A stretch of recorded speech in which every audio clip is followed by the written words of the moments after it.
Good evening. My name is Councillor Helen Green and I'd like to welcome members of the public, colleagues and officers to this meeting. I am chairing tonight's meeting, and to manage the business as efficiently as possible, I will invite people to speak one at a time to ensure their contributions are properly heard. Therefore, please do not speak unless invited to do so by me. Thank you in advance. The fire evacuation procedure: on hearing the fire alarm, please leave the building immediately using the nearest available exits. Do not under any circumstances use the lift. The assembly point is in the area in the Civic Office car park next to the roundabout. You should not attempt to re-enter the building until it is known to be safe to do so. Please ensure that all your mobile phones are switched off or on silent. Members of the committee, visiting members and members of the public, please be aware that our planning committee meetings are always webcast live, and so any contribution that you make will be broadcast. Please remember to use your microphone when speaking and to turn it off when you have finished. This is very important for the webcast because the camera moves to the next speaker. You need only press the black button once each time to turn on and off. Thank you. So item 1 is membership, and I want to welcome Councillors Brisky and Councillors Richards, who have joined the committee as permanent members. And tonight, Councillor Shenton is substituting for Councillor Handley. Item 2 of the agenda are communication and apologies. So members, we know that we record our vote, and we ask members representing the ward the application is in to vote first. I then vote last and exercise a casting vote if it's required. Visiting members and community advocates, I want to thank you for being present. Please make sure you alert me if you leave or re-enter the meeting so a minute can be made for the record. Officers have tabled papers detailing additional information that have been received in relation to the applications tonight. Copies have been circulated to members and made available to members of the public. And do all committee members have a copy? Thank you. Item 3, a declaration of interest. Do any members have any items to declare in connection with this evening's agenda? Councillor Allen. Yes, as raised by email about an hour and a half ago. Item 2, BBC Elstree. I own a property which is about 150 yards from the perimeter of the site. I was not a consultee because where I live is quite a long way from the entrance of the site, and it was presumably deemed that I was not within the footprint. So I was not a consultee. But due to the proximity, I thought I should flag it for your attention and ask for advice about whether or not I should consider that application. Thank you. I shall defer to a legal gentleman sitting next to me. Thank you, Madam Chairman. Well, that's not a matter that's on the registered members' interest, so that doesn't give rise to disclosure of pecuniary interests. It's not another registrable interest either. Would it be a non-registrable interest?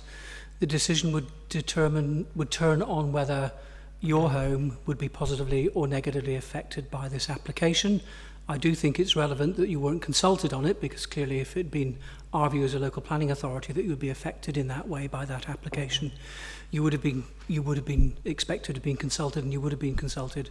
So I think in the end it is your decision, but if you do not consider that it has a financial impact positively or negatively on your home, then I think it's at best it would be a non-registrable interest, but one that would permit you to remain in the meeting, because if that's the case, we apply a test which is what would a reasonable member of the public, knowing all of the facts, think, and would it be reasonable for him to think that your judgment of the public interest would be affected by virtue of where your home is located in relation to the application.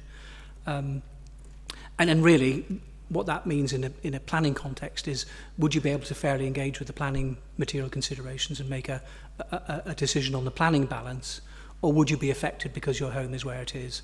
And from what you tell me, I think that's less likely to be the case, but it's only you who can make that decision. So if you are minded to, if you think that your the value of your home wouldn't be affected in that way, you should declare a non-registrable interest, but say that you're going to remain in the meeting and participate in the application. If you think it would have an adverse effect, positively or negatively, then you should declare the same interest, but leave the meeting during its consideration. Thank you. Okay. I don't have a crystal ball, but to the best of my judgment, particularly because the proposal, most of what would happen is the other end of the site from where I live, I can't imagine it would have any effect on my property. So I think I could with good conscience consider that application, but I wanted to flag it so you were aware. Okay. Thank you very much. Madam Chairman, that's how we'll note your interest in the minutes. You declared a non-registrable interest by virtue of having a home within 150 yards, but that you didn't consider that would prevent you from participating for the reasons you've set out. Thank you. Okay. Thank you. Item 4 of the agenda are the minutes. The minutes of the meeting held on 21st of August are included in the agenda papers. Can these minutes be confirmed as a true record and signed after this meeting? Thank you. So item 5 are the planning applications. As the papers for this meeting were published and provided to members of the committee 5 working days in advance, and a meeting was held to enable members to clarify the technical points, I will proceed on the basis that members are well informed about the applications before Madam Chair. us. Yes, Councillor Gray. Yes, on that matter, I was very happy to chair the technical meeting on your behalf because I know you had a close family funeral that you had to attend on that day, and I'm pleased to hear that you actually had a private meeting to discuss technical issues going forward before this evening. But I must say I'm very disappointed that actually the turnout at the technical meeting included only myself and 5 other committee members, and I think it's very important when we have such difficult and contentious planning applications coming before us that members should, who sit on this committee, fulfil their duties and make themselves available to take part in technical meetings to understand the nuances of each application, especially with difficult, potentially difficult planning committee meetings. Thank you. Thank you very much, and also thank you for chairing it for me as I was not able to be there. For each application, it is custom and practice at Hertsmere for one member of the public to be permitted to speak against an application and one to speak in support. Where there are 2 speakers for an application, the person wishing to speak against will speak first. Councillors who are not members of the committee may also speak in their role as a community advocate or on behalf of residents if they've registered to. And I have Councillor Selby this evening for item 5A, who is given advance notice. Welcome. Members, I want to remind you that any request to amend, defer, or refuse any of our applications must make very clear the material planning consideration for the minutes. Thank you. So we go on to the first item, which is 5A/24/1211/OUT, the land south of Shenley Hill, Radlett, and I invite Emily Stafford to present. Thank you very much. Thank you, Chair. I will be presenting the application for the land south of Shenley Hill in Radlett. Members will recall that the application was presented at the June Committee and, contrary to officers' recommendations, resolved to refuse the application on the grounds that the grey belt designation was inaccurate and very special circumstances had not been demonstrated. Following this, the Council received representation from the legal advisors to the applicant to outline that a procedural error had taken place at the committee, as the case officer should have been given the opportunity to inform members of the consequences of overturning the officer's recommendation prior to the vote on the move to refuse the scheme. The Council sought independent legal advice, which outlined that in order to protect the Council from legal challenge, which if granted by the High Court would squash the decision, the best approach would be to return the item to the Planning Committee to be determined. So to remind some members and to show new members, this is the application site. The application site is outlined in red, and I pointed out some of the key features in the area surrounding the site. That includes the road Shenley Hill to the north, the existing woodland to the east of the site and Theobald Street to the south, and then to the west of the site, the Radlett Tennis Club, Newbury's Primary School, Radlett High Street itself, and Radlett train station. So the proposal is an outline application with all matters reserved except for access for up to 195 new homes, 50% of which will be affordable, safeguarded land for Newbury's Primary School and safeguarded land for a new medical centre, a new access from Shenley Hill and associated landscaping and other ancillary works. So there have been several changes to the application since members heard the application in June, which will be considered in the recommendation for the scheme.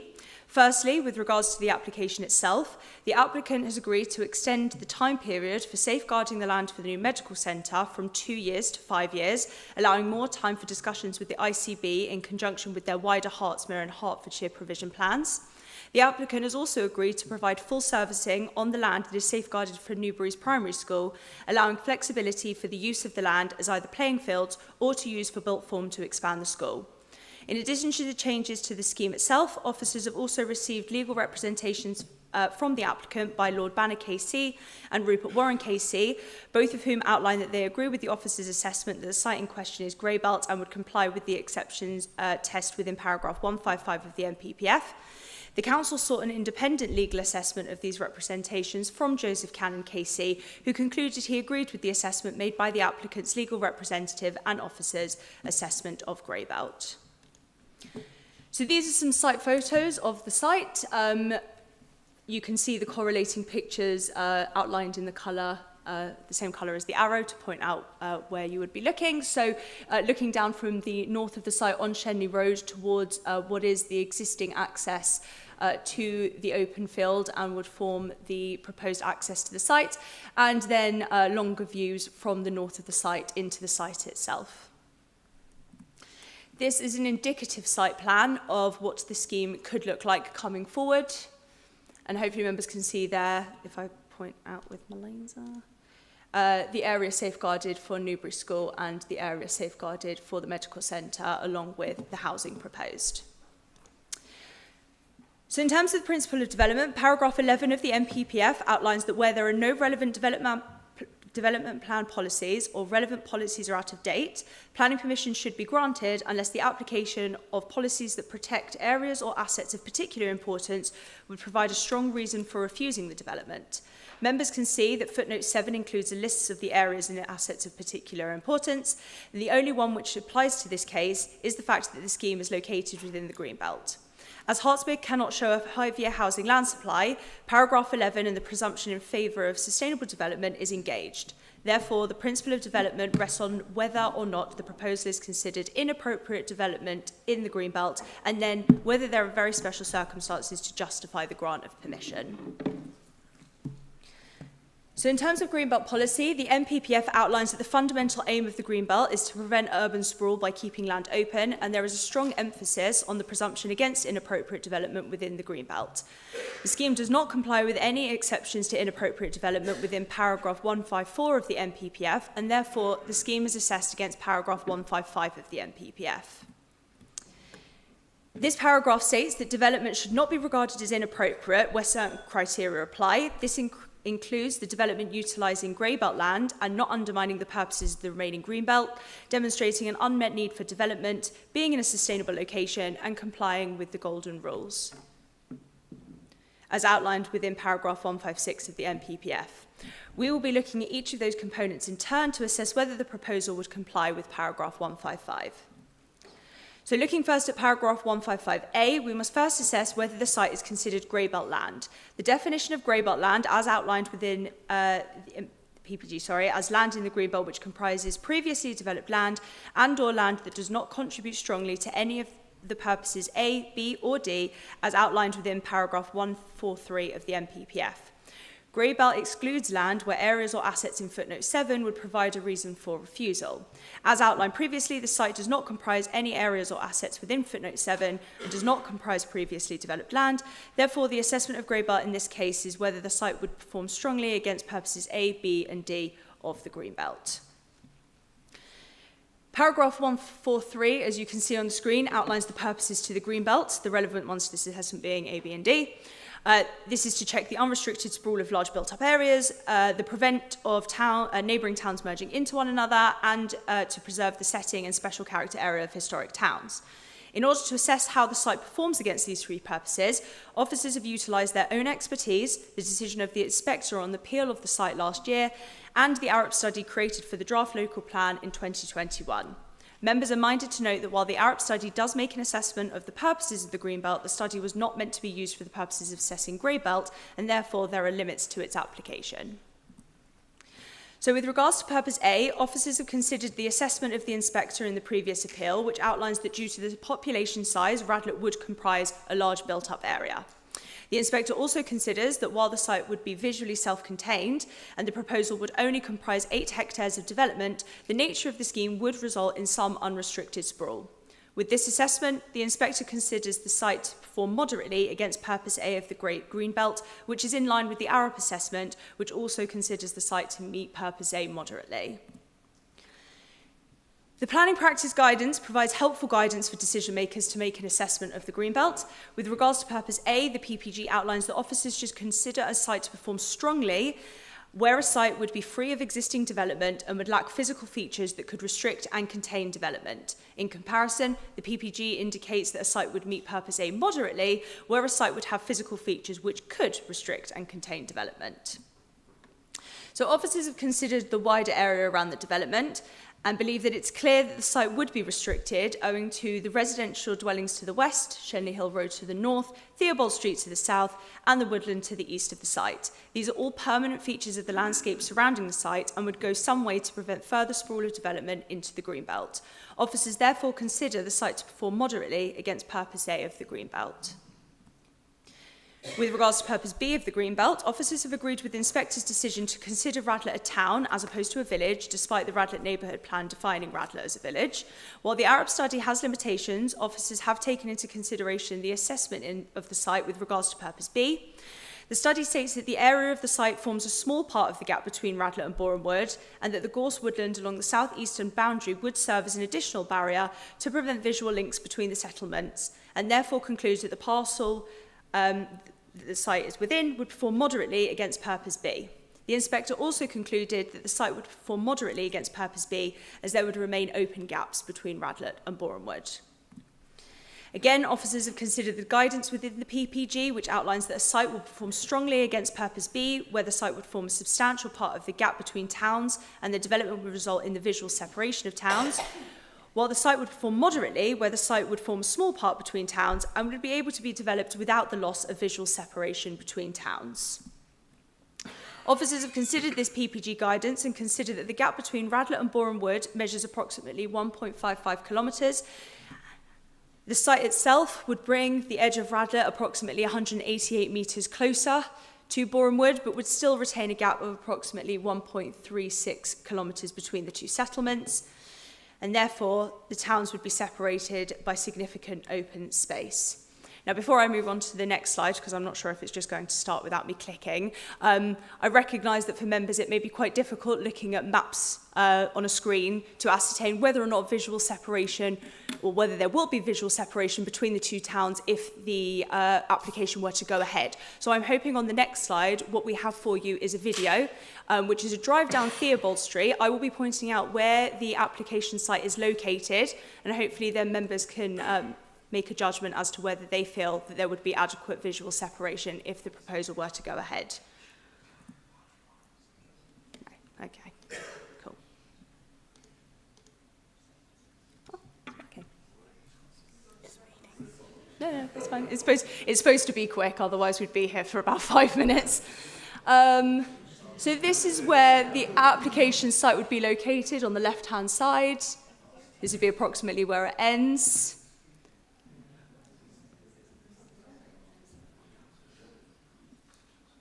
So again, this is part of the separation between Radlett and Boreham Wood.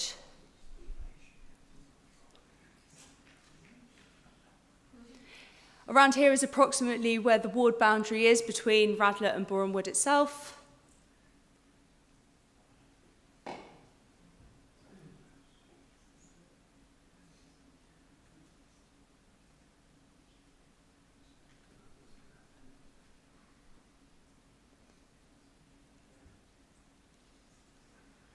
And members can see here where we pass the speed camera, we come into the settlement of Boreham Wood.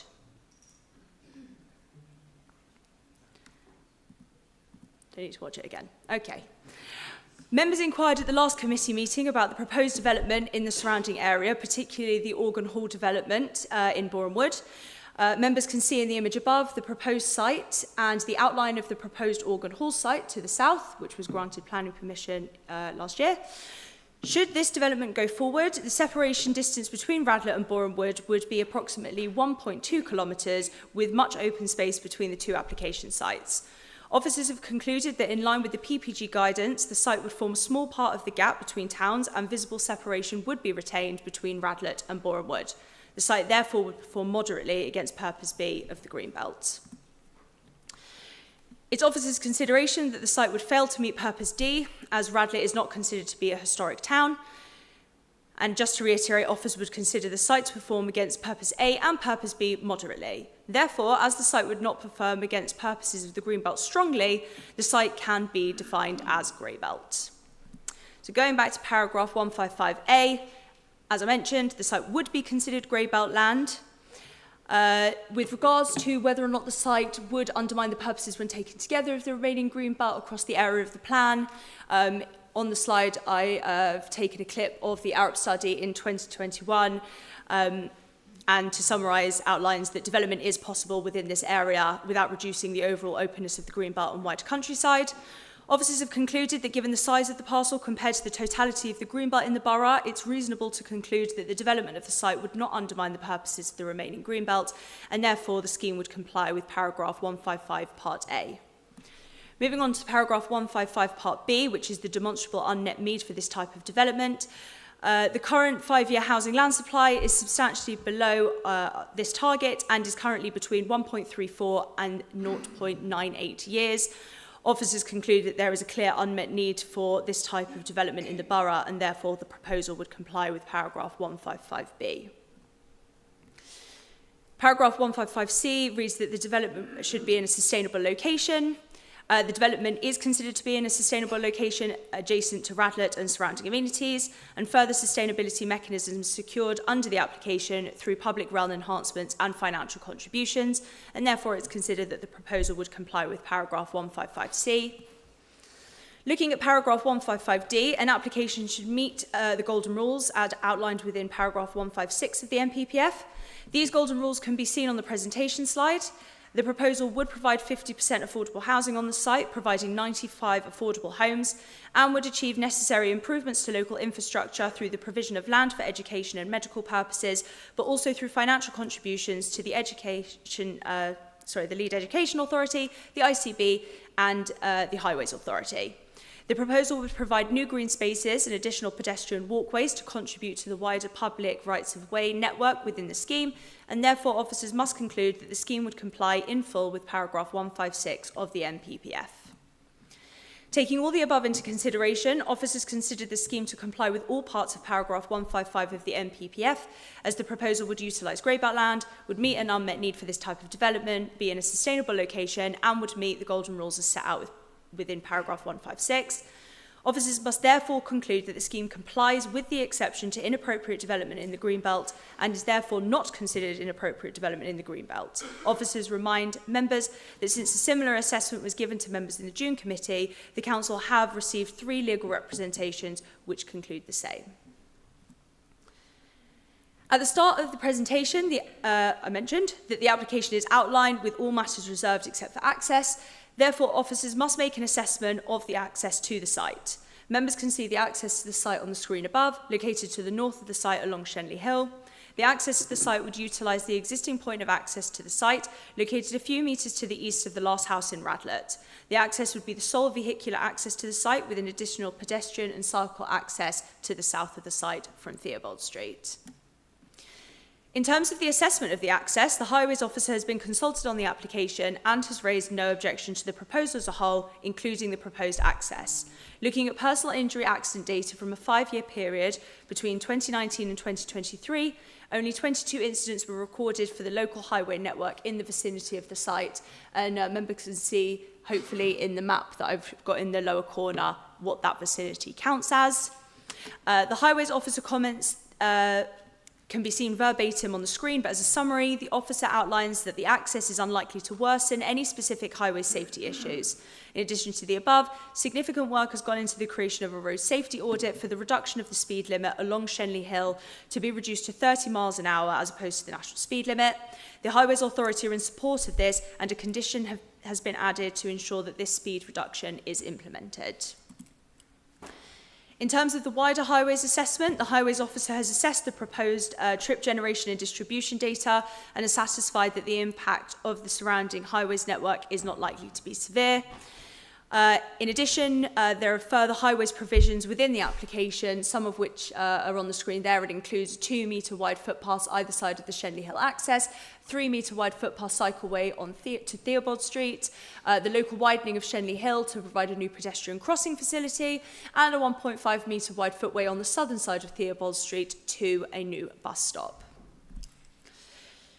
When making an assessment of the highway's impact on the scheme, officers consider paragraph 116 of the MPPF, which outlines that development should only be prevented or refused on highways grounds if there would be an unacceptable impact on highway safety or the impacts to the road network would be severe.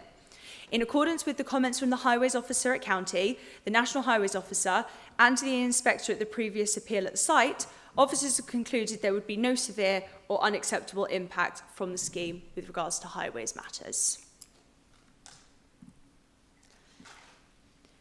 Landscape impact was considered as a main subject for the consideration in the previous appeal at the site, as despite the site having no landscape designation and not being a valued landscape, it was considered that there would be some adverse landscape impacts arising from the development. The inspector in the previous appeal commented on the landscape impact of the development, which can be seen in full on the screen, but as a summary identifies substantial adverse landscape effects on the site as a result of the permanent residential development on an open field. Under the current application, there have been no changes since the previous application. The Place Services Landscape Officer has commented that there is no objection to the scheme in principle, but limited additional mitigation since the last scheme is disappointing. As existing, the proposals are not considered to respond appropriately to the sensitivities of the site. Landscape harm was not considered by the inspector to form a reason for refusal in its own right in the previous appeal. And officers consider that in the case that the proposal is considered not inappropriate development in the Greenbelt, landscape harm would not form a reason for refusal, as access is the only matter that is not reserved. An informative has been added to the recommendation to encourage the applicant to undertake a pre-application ahead of the submission of reserved matters with regards to landscape specifically, to hopefully build on those mitigation measures with the Place Services Landscape Officer. Should members consider the site to be inappropriate development in the Greenbelt, landscape harm will need to be considered in the planning balance, and we'll come on to that a little bit more later. As matters such as design, layout, scale and massing will be dealt with under reserved matters, the scheme has been accompanied by parameters plans which show the developable area of the site, the land safeguarded for the medical centre and Newbury's primary school and the internal movement network. The urban design officer has commented on the scheme with potential improvements to the parameters which have not been adopted by the applicant. However, as outlined in the committee report, urban design was not considered a reason for refusal for the previous scheme or at the appeal, and officers agree it would be difficult to substantiate one under the current application. A detailed design code and master plan have been recommended as a condition, and an informative has been recommended to encourage the applicant to discuss the design with the council ahead of a reserved matters application. In terms of other considerations, so flood risk, the site is located within flood zone 1 as designated by the Environment Agency, and there have been no objections from the LLFA on the assessment of the flood risk assessment and drainage assessment. There have been no objections that have been raised from the relevant consultees, and no negative impact is considered to arise on the following considerations, that being residential amenity, land contamination, trees and ecology, minerals, archaeology, sustainability, heritage, or loss of agricultural land, although some of the consultees for this matters have recommended conditions which have been recommended on the decision. Therefore, to conclude, due to the lack of a housing 5-year land supply, paragraph 11 and the presumption of sustainable development is invoked. The application is not considered to be inappropriate development in the green belt, and therefore no areas or assets of importance would form a reason to refuse this application. All key considerations have been assessed by the case officer, and none provide a reasonable alternative reason for refusing the application. And officers therefore recommend that the application is granted subject to a Section 106 agreement and relevant conditions. However, should members disagree with the officer's assessment that the site is grey belt and would comply with paragraph 155 of the NPPF, it is then the case that the proposal would not comply with any of the exceptions set out within the NPPF, and the scheme is considered inappropriate development in the green belt. In this case, as per paragraph 153 of the NPPF, the scheme should not be approved unless there are very special circumstances which would clearly and demonstrably outweigh the harm to the green belt and any other harm identified. So we will now go through the assessment of inappropriate development. In a moment. So the benefits of the scheme as outlined by the applicant are in full on the screen. That would be the provision of affordable housing, the provision of market housing, provision of land for a new medical centre, the provision of land for Newbury's primary school, enhancement to the Radlett Plantation regionally important geological site, biodiversity enhancements, enhanced connectivity and economic benefits, and we'll be looking at the weighting of each one of those in turn. So with regards to the provision of new housing, the application would provide 195 dwellings, 98 of which would be market units. A housing land supply is currently between 1.36 and 0.98 years based on previous and current appeal decisions. The inspector for Shenley Hill, the appeal afforded substantial weight to this benefit. However, inspectors in more recent appeals in Boreham Wood have afforded very substantial weight to the benefit of the provision of housing. Since the decision of the previous appeal, the housing land supply has decreased, and more recent appeal decisions have set a precedent for the consideration of this benefit, and therefore the provision of new homes are thought to carry very substantial weight in the planning balance. The scheme would introduce 98 units of affordable homes, which would be 50% of the total number of units, which is a 10% uplift from the appeal scheme, which only included 40% affordable homes. The local housing needs assessment identified a need for 590 affordable homes per annum between 2020 and 2040. And since 2024, affordable housing completions have averaged around 59 dwellings per annum, indicating a significant shortfall of this provision. In line with recent appeal decisions, the officers would consider the provision of affordable housing, again, with very substantial weight. The scheme would include land within the site to be safeguarded and provided to the Herts and West Essex ICB for the creation of a new medical facility. This medical facility would be used to relocate the existing Red House surgery in Radlett, which is currently located within Radlett High Street. From discussions with the Red House surgery over the course of the assessment of the application, there is interest from the practice in this relocation.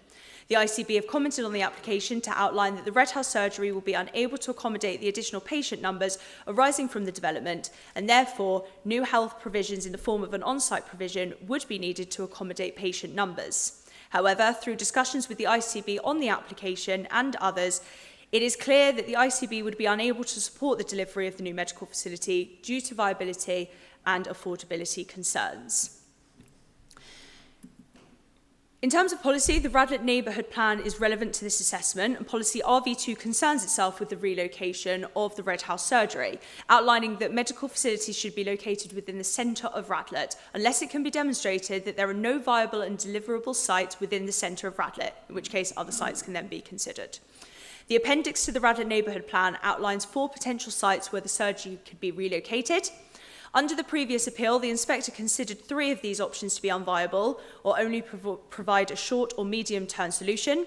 Of the proposed post office site, the inspector notes that the building is locally listed and therefore may provide difficult to convert, but it does not rule it out as an impossibility for relocation.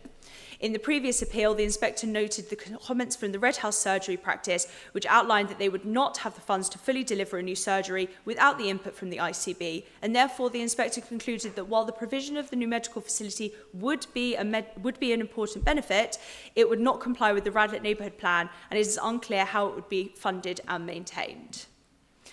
So in terms of the officer's assessment, we acknowledge that the comments from the ICB indicate that the existing medical facility in Radlett cannot keep up with growing population demand, and that the lack of interest from the ICB for this medical facility is not from a lack of need, but from a lack of deliverability ability and funding. Work is ongoing between the ICB and the Council to discuss long-term plans through the local plan and through other mechanisms with regards to sourcing funding, discussing new business plans, and assessing the overall housing needs and therefore medical needs in the borough.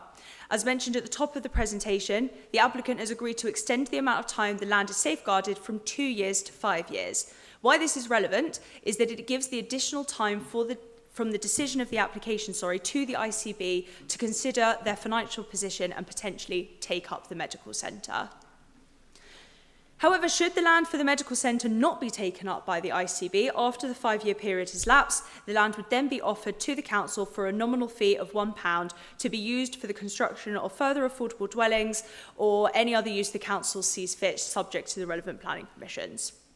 Having discussed this with the applicant, they have recognised the need for 3 to 4 bedroom affordable homes and would be concentrating, or they would hope the concentration on delivering these in this location.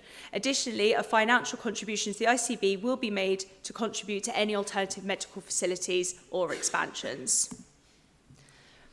With regards to the land for the Newbury's primary school, the current growth scenario in Hertsmere would result in the need for an additional 1 form entry of primary school demand, which cannot be met through existing provision. The current draft local plan no longer includes a new 2-form entry school within Radlett, and therefore it's identified that Newbury's primary school is the only facility within Radlett that can accommodate the growth. So the provision of additional primary school places could be achieved in one of 2 ways. Either the land can be utilised for sports and amenities, creating built form on the existing sports areas, or the land itself can be used for built form while maintaining the existing sports areas as they are. As I mentioned, full servicing will be provided on the land, which makes it much easier to accommodate any built form in the future. Herts County Council, as the lead education authority, have commented in support of the proposal. Officers consider that the allocation of space for the school expansion is needed.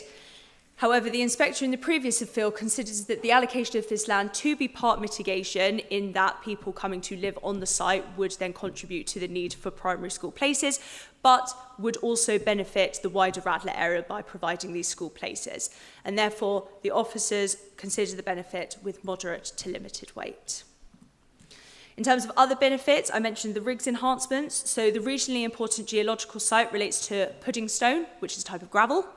The baseline assessment that was provided to the council confirms that pudding stone is in a favourable condition, and it's proposed that the application would increase the exposure of pudding stone and increase geoconservational value. And the inspector considered this benefit with limited weight, and officers have agreed. In terms of biodiversity enhancements, 20% BNG is proposed and will be secured via conditions and a Section 106 agreement. This would only provide a 10% additional BNG over the mandatory 10% BNG that all developments must provide, and therefore that benefit is considered with limited weight. In terms of the enhanced connectivity, the site is well located within walking distance of Radlett. There would be an additional access point from Theobald Street and Shenley Hill for pedestrians and cyclists. There would be additional improvements to the area proposed, including widening footpaths on Theobald Street and Shenley Hill, and improvements to local bus stops. Enhanced connectivity is considered, therefore, with limited weight. And then in terms of economic benefits, the proposal would result in employment during the construction phase, and there would inevitably be, in addition to the growth of the population, which would result in further spending in the local area, and therefore this benefit is considered with moderate weight. So just to put this clearly for members, you can see there the planning balance, the harm that's been identified, as per earlier on in the presentation, which would be the harm to the green belt itself, definitional harm, which is substantial, and the harm to landscape character, which is also identified to be substantial in line with the landscape, with the inspector's decision on the previous application. And there you can see, again, summarised the benefits of the scheme and the weighting there. So as I mentioned, paragraph 153 of the NPPF outlines that planning authorities to ensure that substantial weight is given to any harm to the greenbelt, and very special circumstances will not exist unless the potential harm to the greenbelt by reason of inappropriateness and any other harm resulting from the proposal is clearly outweighed by other considerations. Again, in the previous appeal, the inspector considered the benefits to be outweighed by the harm to the greenbelt and landscape character. However, under the current application, officers must consider the changes in circumstances since that appeal decision. And those changes are the lowering of the housing land supply numbers resulting in a greater need for housing, the extended time period for the safeguarding of land for the medical centre, the update to the draft local plan to remove alternative sites for the primary school expansion, further information regarding the servicing to the land allocated to Newbury School to facilitate its growth. And therefore, officers consider under this application, with the additional information provided, that the proposed benefits would outweigh the harm to the greenbelt and landscape character. I've also included for members a slide on the planning obligations that will be secured under the application in either case, and you can see there's some quite hefty contributions. Despite the allocation of the land to Newbury's primary school, the applicant has also agreed to pay nearly £2 million towards primary education contributions and secondary education contributions. And you can see they're included in the planning obligations, the biodiversity enhancements, travel plans to improve modal shift to car to more sustainable travel, and securing affordable housing at the medical centre land. So to conclude, officers consider the site to be compliant with paragraph 155 of the NPPF, and therefore the site would not constitute inappropriate development in the Greenbelt. Therefore, with no other harm identified to refuse the application, permission should be granted. However, should members disagree with this assessment, officers consider that the benefits to provide a case for very special circumstances which would outweigh the harm to the greenbelt and landscape character, and therefore the recommendation is for permission to be granted. Thank you very much. We have speakers, so please listen for your name and come forward to the microphone. Please can I call Mr. Mark Rubinson to speak against the application? Thank you, sir. You will have 3 minutes if you just press the black button.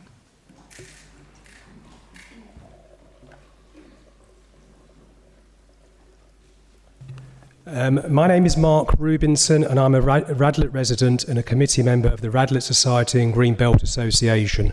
I speak on behalf of our members and the 5,272 objections to the 5 attempts at this planning application for access only.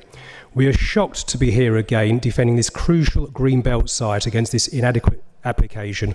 It is the last Green Belt site past the Radlett settlement boundary before Shenley. In 2022, Highways refused the application twice for many reasons, including emergency access. The 1-hour audit site report was limited by the constraints of the applicant, and they didn't even notice the 180-foot crash barrier fronting the site. Highways denied any knowledge of the crash barrier damage in June. In three years, a second audit has neither been requested nor supplied to Highways, including the impact of the construction phase, saying this is normally a reserved matter. The computer traffic assessment used out-of-date software and didn't include areas like Radlett. Highways have not requested this, but this application is all about access and this needs to be fully considered now. Congestion, safety and traffic issues already exist on Shenley Hill. Highways have no issues with this application, but we maintain that they are wrong. The traffic flow on Shenley Hill is heavy and gets congested. Vehicles are forced over the centre road line and onto the curb to avoid collisions both in front of the site and on the bend. The proposed central reservation is a further obstacle. Photo evidence was sent to the appeal. The new homes and 400 plus new vehicles egressing from the site will make this dangerous stretch of road completely untenable. The proposed bus stop location is unsafe and on an existing dangerous and overloaded stretch of road. No one has acted on the thousands of objections in respect of the impact on the highway or challenged the expert opinion of Alfred Boyden, a construction quantity surveyor with 50 years experience who submitted the following details and spoke at the appeal. A typical 16-wheel construction vehicle is 8 metres by 3 metres and its size will make construction access untenable as these vehicles will block the highway when accessing the site. In addition, these vehicles weigh between 18 and 24 tonnes when fully loaded, and Shenley Hill has an HGV restriction and a 7.5 tonne weight restriction. At least 5,000 construction lorries would have to reroute through residential streets. iTransport failed to address this, and in 3 years, Highways have not requested details to ensure no further detrimental impact will affect the highway or safety. They don't have the relevant information to come to their conclusion. The safety issues, congestion and increased volume on traffic on this narrow country lane will compound severe highways issues. The NPPF specifically states for land to be grey belt, the development must be in a sustainable location. This land is absolutely not. For these cogent and compelling reasons, councillors can and should depart from advice from the highways authorities to review this application once again. And we have pictures showing how awful the situation is on Shenley Hill. Thank you very much. Members of the public, you can put your pictures down. Thank you. No, thank you very much. Please, can I now call Mr. Philip Allen to speak for the application? Thank you, sir. You will have 3 minutes. Thank you. Good evening, councillors. My name is Philip Allen and I'm speaking on behalf of Fairfax Properties. I'm here tonight just to speak about the many benefits that this development will deliver. These include the provision of up to 195 new homes in a mix of sizes and tenures. These will range from smaller homes suitable for people seeking to downsize or those wishing to get onto the housing ladder for the first time, up to larger homes more suitable for families. Of the new homes, 50% will be affordable either to rent or to buy. This will provide up to 98 affordable homes that would represent a significant boost in supply within Alderton Parish, where only 6 affordable homes have been completed in the 12-year period up to 2024. Of these 98 homes, 37 will be for social rent, 37 will be for affordable rent, and 24 will be for intermediate tenures such as shared ownership. The proposals will provide safeguarded land for the future expansion of Newbury's primary school, with the site acknowledged by the County Council as providing the only opportunity for school expansion in the Radlett area. This land will be provided with the necessary utilities for it to be used for either school buildings or playing fields, therefore ensuring flexibility of use. Whether this scheme comes forward or not, the school expansion will be required, with this site providing the only opportunity to secure this expansion. It is common ground that there is a need to expand medical facilities in the Radlett area. The proposals provide safeguarded land for the new medical centre, together with a financial contribution. The period for which land is safeguarded for medical use has been increased from 3 to 5 years, but should this land not be required for this purpose, then the Borough Council or its successors would be gifted the freehold to the land with the opportunity to use it for additional affordable homes, which would take the overall affordable housing on the site to approximately 70%, depending on the mix of properties, which could all be 3 and 4 bedroom homes, a choice which is the council's. If the application is approved, Fairfax will surrender the right to both the school expansion and medical centre land, and the council, working with the school, county council and healthcare providers, can determine what land is needed for what purpose. This is important to say, as regardless of future demand for healthcare or school places, the council will control valuable land in Radlett to determine how best to meet the community's needs with a medical facility or more affordable housing. In addition, the proposals will deliver a host of other benefits, including delivery of at least 20% biodiversity net gain. In summary, the proposed development will deliver multiple and varied benefits, and as set out by your officers, would be in accordance with national and local policies. Thank you. Thank you very much, sir. Please, can I now call Councillor Selby as the community advocate to speak against the application, and you will have 5 minutes. Thank you. Thank you. I sit here today for the 3rd time representing nearly 2,500 residents of Radlett who objected to this application. Myself and the residents of Radlett are extremely disappointed that due to a procedural error, you're not rerunning the meeting from the point of the error, but have seen fit to let the developers have another chance at getting this application approved. The advice of Joseph Cannon KC received after the committee meeting was that the question of whether land is or is not grey belt is not a question of law. The question will usually turn on a series of planning judgments made about certain aspects of the definition. In June, 6 of you voted against the application based on your planning judgments supported by your local knowledge. Nothing has changed since this date. But let me repeat my main points. 1, this site is greenbelt land. 2, the issue is whether this greenbelt land can be classified as grey belt. Section 143 of the MPPF states that Greenbelt serves 5 purposes, one of which is to prevent neighbouring towns merging. As the inspector found at paragraph 30 and 31, this proposed development will have a significant adverse effect on checking unrestricted sprawl and preventing towns from merging into one another. And this finding was made without knowing about the Organ Hall development. With the Organ Hall development, there will be just 0.58 miles between the two sites, and so the inspector's finding carries even more weight. These two developments would inevitably lead to the merger of Borehamwood and Radlett. 3. We've heard the debate as to whether Radlett is a town or village. Joseph Cannon confirmed to committee members and in his written opinion that Radlett is not a village. He further states it does not feel like a village. It is clearly not a village with a population of over 10,000, and this is confirmed in HBC's own settlement hierarchy. Number 4, Section 155 of the MPPF is not met in full. The proposed development does not meet the requirements of sustainable location. Paragraph 116 is important here. Development can be prevented because of the unacceptable impact on highway safety or the residual cumulative impact on the road network. We all know that Shenley Hill is a very narrow country road where buses and cars cannot pass, and that the access point to the site is on a bend just by the crash barrier. How can this be deemed safe when there's already been a loss of life? 5. If you take account of the build-up on traffic on Shenley Hill that happens already, and then allow for the 2 cars per household that will come with the additional 195 homes, it is plain that paragraphs 115B and D are not met. Further, paragraph 117D of the MPPF states the need to allow for efficient delivery of goods and services and emergency vehicles. There is only going to be a single point of access for such matters, which is not acceptable for such a large estate. 7. The Council can depart from advice from the Highways Authority. As the court found in Shadwell Estates Limited and Breckland District Council 2014, the views of statutory consultees are given considerable weight, but are not definitive. They can be departed from for cogent and compelling reasons, which clearly exist in this application. As was clear from the last meeting, the Highways officer was not aware of the damage to the crash barrier. He also conducted his survey during school holidays. He's not undertaken any further studies, and most importantly, he's ignoring all the feedback of the people who actually live in the area. 8. In addition, Section 155D refers to the Golden Rules. Golden Rule B requires necessary improvements to local or national infrastructure. This is not satisfied. Lord Banner, in his opinion, which is just an opinion, says this can be satisfied by a suitable SIL contribution.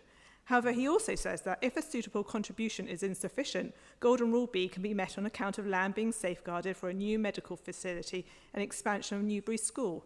This is unconvincing. How can the provision of land for the purpose of providing infrastructure actually amount to an improvement to local infrastructure? There's no improvement to infrastructure until the infrastructure has actually been provided. We also know that Red House Surgery has no intention of moving to this site away from their current position in the centre of Radlett, and which would go against the Radlett neighbourhood plan. They are also currently talking to ACP about sites close to the High Street. Golden Rule C is also not met. This is a big decision for the committee. As we've been taught in recent training, officers advise, members decide. I ask you to remember this mantra. Do not be cowed by the strong-arm tactics of the developers, and make the right decision based on the facts, which are no different to the decision you made in June.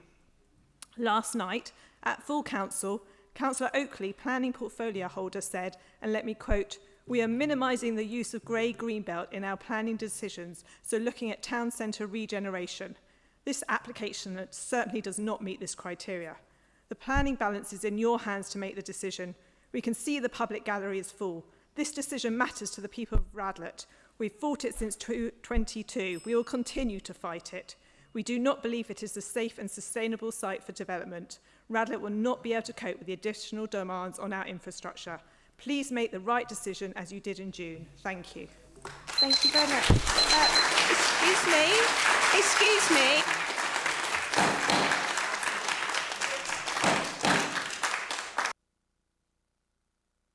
Members of the public, you are here to listen. Thank you.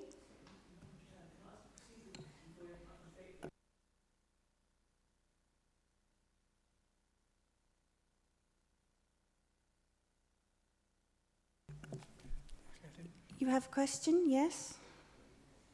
Thank you, Madam Chair. Within the report, we have legal advice here which says, and this is a procedural question, The rules of procedure appear to suggest that once a motion has been moved, there may be no debate on it until it has been seconded, which implies strongly that the debate should ordinarily happen after the motion has been proposed and seconded. So my question that I would like asked is, should a motion be proposed before we open up for debate?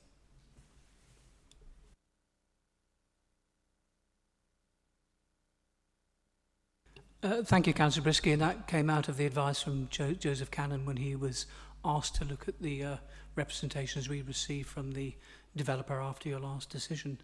And it is true that we apply most but not all of our constitutional council procedure rules to planning committee meetings, and we don't disapply this one. What I would say is that it has been the practice of this committee in the past to allow a debate on an application first. Because it is out of the application, it is out of that discussion that members will form their final views on whether they wish to support or not support an application. And of course, the concern has always been that if at the planning committee, the first thing you did was to propose a particular proposition, whether to grant or refuse, that you might have predetermined the matter. Now, I don't think that would be the case, but nonetheless, that would be a risk that members carry. So the custom and practice of the planning committee has been to have a debate, allow members to listen to each other. There was always late representations. There's always new material. There was some tonight. And then reach a point where a member feels comfortable that they can make a proposition, make a recommendation, make a proposition and look for support for that, and if it's seconded, then it tends to be then that we've moved to a vote on it. I mean, I think the most important point that Joe Cannon was pointing out last time was if the proposition against is to refuse against officer advice, then there should be in the Constitution an opportunity for office to make representations before that happens. Now, it's not automatic that would always be the case, but clearly what the member planning code is getting at in relation to that is that if officers consider that a refusal against officer advice would present a risk of costs on appeal, then effectively the officer should have the opportunity to grant a costs warning in those circumstances. And then it's for members to take that into account in before they vote. And that, in fact, was the, in inverted commas, mischief that was identified last time and which caused Joe Cannon to bring it back. So if you want to play it by the rules and move something, you can do that because that's what the Constitution says, but it's something that the Planning Committee has not found any need to do. And I can only speak since I joined the council, but that was more than 10 years ago. And we've never been challenged on that point. And the reasons for it, as I've explained, is that no member then who's proposed the motion can ever be accused of having predetermined it.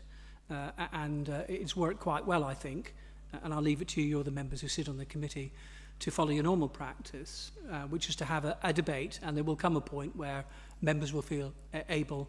I mean, we always start with questions to the case officer, but we get into the debate then on the planning merits, and there comes a point where members will always feel able to make a recommendation one way or the other, find a seconder for it. We've made the point earlier that if it is a motion to refuse, then members are also under an obligation to point out to the, what the reasons for refusal are and articulate those clearly. Thank you, Madam Chairman. Thank you. I want to ask if officers, if you have any comments before I go to members. No comments on what's been spoken about, but if I could just ask members to speak very clearly into their microphones. My hearing's not great in a room like this with so many people. That would be really helpful. Thanks. Thank you. So I've got Councillor Morris, Councillor Rosehill and then Councillor Smith. Thank you. Thank you very much. First of all, thank you very much, Emily, for a superb presentation, albeit at a pace that has exhausted me. But nevertheless, I'm sure we will work our way through this. I just want to clarify, if you could, please, approximately 50% of the existing committee saw the previous presentation, and the balance are obviously new to this. I just wanted to clarify if, other than things like the extension for the medical centre, whether there are any what I would term as meaningful changes to the application from the previous time that we listened to the presentation. Thank you. So I think the word meaningful is particularly important here. Because, as I mentioned in one of the first slides, the changes to the scheme itself are the additional information that we have about the land for Newbury's primary school, and obviously the fact that that will now include full servicing, which means that building on that land, if that is what Newbury's or the lead education authority is want to do, is going to make that process a lot easier. We didn't have that information last time. And then obviously, as you mentioned, the extension to the time period that the land will be safeguarded for the medical facility. Now, we as officers would consider that to be meaningful because that obviously has an impact on how we consider the benefits of the scheme if we come to a very special circumstances argument. In that, because we have that additional information, we have to consider that in the weighting of the benefits. So I would consider them to be meaningful changes. Those are the only changes to the scheme in of itself, but obviously, as I mentioned, the other changes or the new information that we have now is the legal advice that we have from Lord Banner, from Rupert Warren, and then from Joseph Cannon on behalf of the council as well. Thank you. Councillor Rosehill. Thank you, Chair. We've got a lot of faces in the room tonight, a lot that were here a few months ago as well, so taking their evenings out to do something like this and sit in this room. My quick question was, I'm still confused of why we're doing this all over again. So while we're in a formal public environment, it'd be really good to hear from officers as to why this is happening again.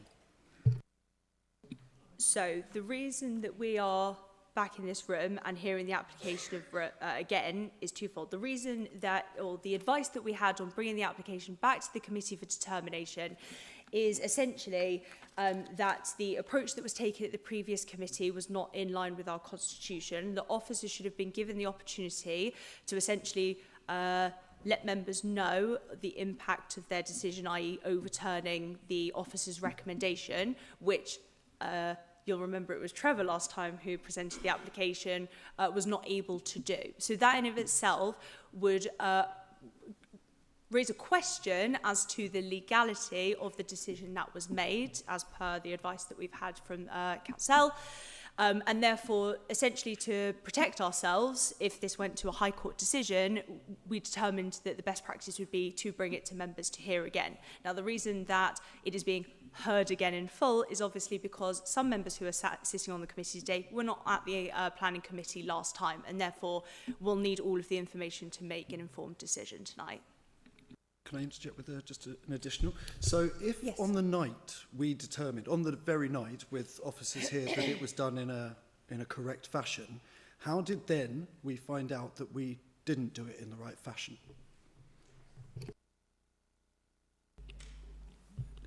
Can I help there? Look, Councillor Rosehill, as you know, we received a challenge from the developer. We considered it. They asked us to not issue the decision notice. We gave them a short period of time in which to make their representations. Otherwise, your instructions would have been complied with. It also gave us a window in which to take advice. And Joe Cannon-Casey, the council's advisor, recommended to officers that for the reasons that he'd identified, that procedural default, it should come back to the planning committee to safeguard the council's position. Now, I appreciate this is for the benefit of the public, but as you know, we've made clear in correspondence that from an officer perspective, if you take legal advice from a leading counsel, and leading counsel says to protect the council's interests, it should come back, then it will come back. The officers don't have choices on those. There was no basis for the officer to say, we've received this advice to protect the council's position, but we're going to disregard that. It's not open to us to do that. In the meantime, and it just so has happened to be the case, there has been changes to the composition of the committee. So we are talking about a new committee. Yes, there's a substantial overlap, but there are new members, and this is new to them. So it's appropriate, if we're to bring it back, that there should be a full presentation, and we can think a consideration of it as well. In the end, members will make the decision. You're not constrained by that. I will say, though, if you are minded to refuse it, we will speak to you before you take a vote on that. Thank you. Thank you. That was for the benefit of, obviously, for the council to explain the... Thank you very much. Yes, it's a very good question. Councillor Smith. Thank you. Could you just tell me what safeguarding issues have you put in place regarding Newbury School? What are the safeguarding? You mentioned there was safeguarding regarding Newbury School. What kind of safeguarding? Sorry, I realise the confusion because when we talk about education, when we talk about safeguarding, it's in relation to the children at the school. When we're talking about safeguarding the land in this instance, we are talking simply about the fact that the applicant is going to set aside or is proposing to set aside land that would not be developed along with the rest of the site, but would be given to Newbury's primary school, as it were, for them to use, or for the lead education authority to use as they see fit. So it's not in relation to the safeguarding of the children. When we say safeguard, we just mean put aside. Thank you very much. Councillor Lambert. Thank you, Chair.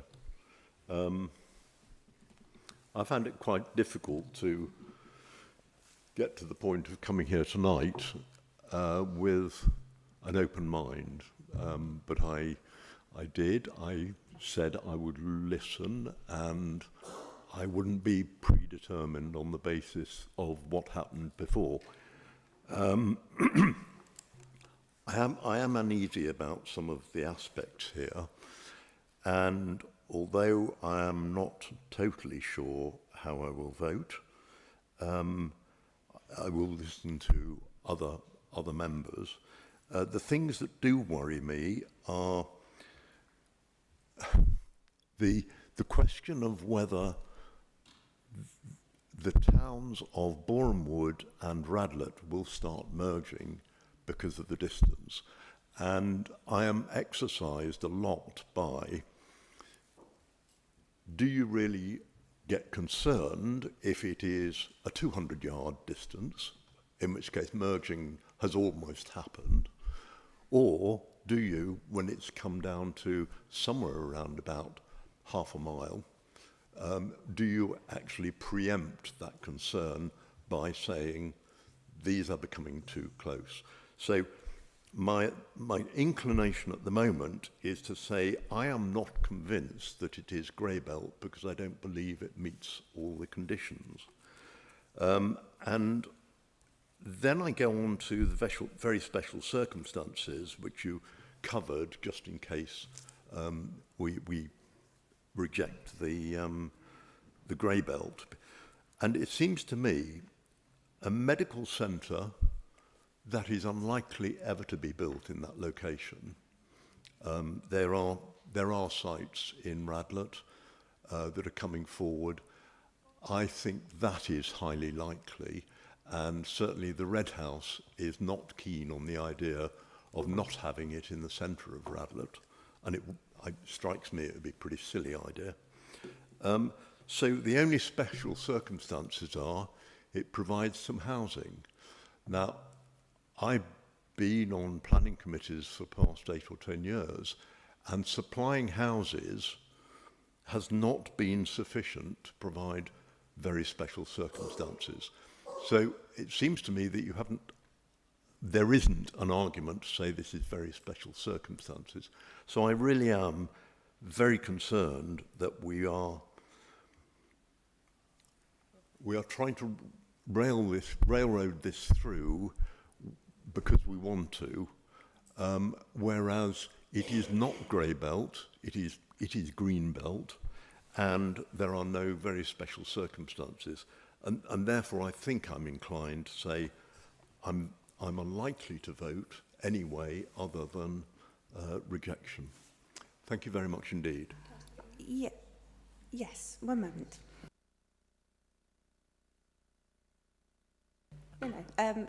The officer would like to respond, I think, to your comments. Thank you, Councillor Lambert.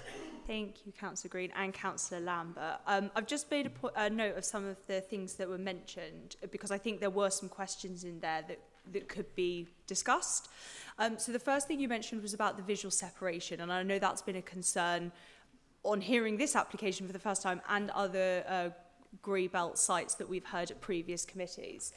Now, I understand what you're saying with regards to almost looking at visual separation in a preemptive way. You know, at a certain point, you know, will the kind of boundaries get closer and closer until we then make the decision that there would be no visual separation.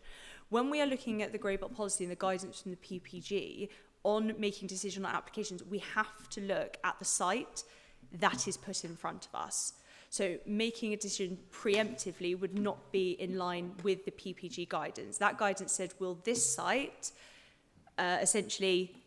will it maintain visual separation if it is developed? And obviously the officer recommendation is for this site in this circumstance, yes, it would be. Again, with the medical centre, this has been discussed with training exercise that I know Joseph Cannon ran a few weeks ago in terms of what do you do with the benefit if you're not 100% sure if it can come forward.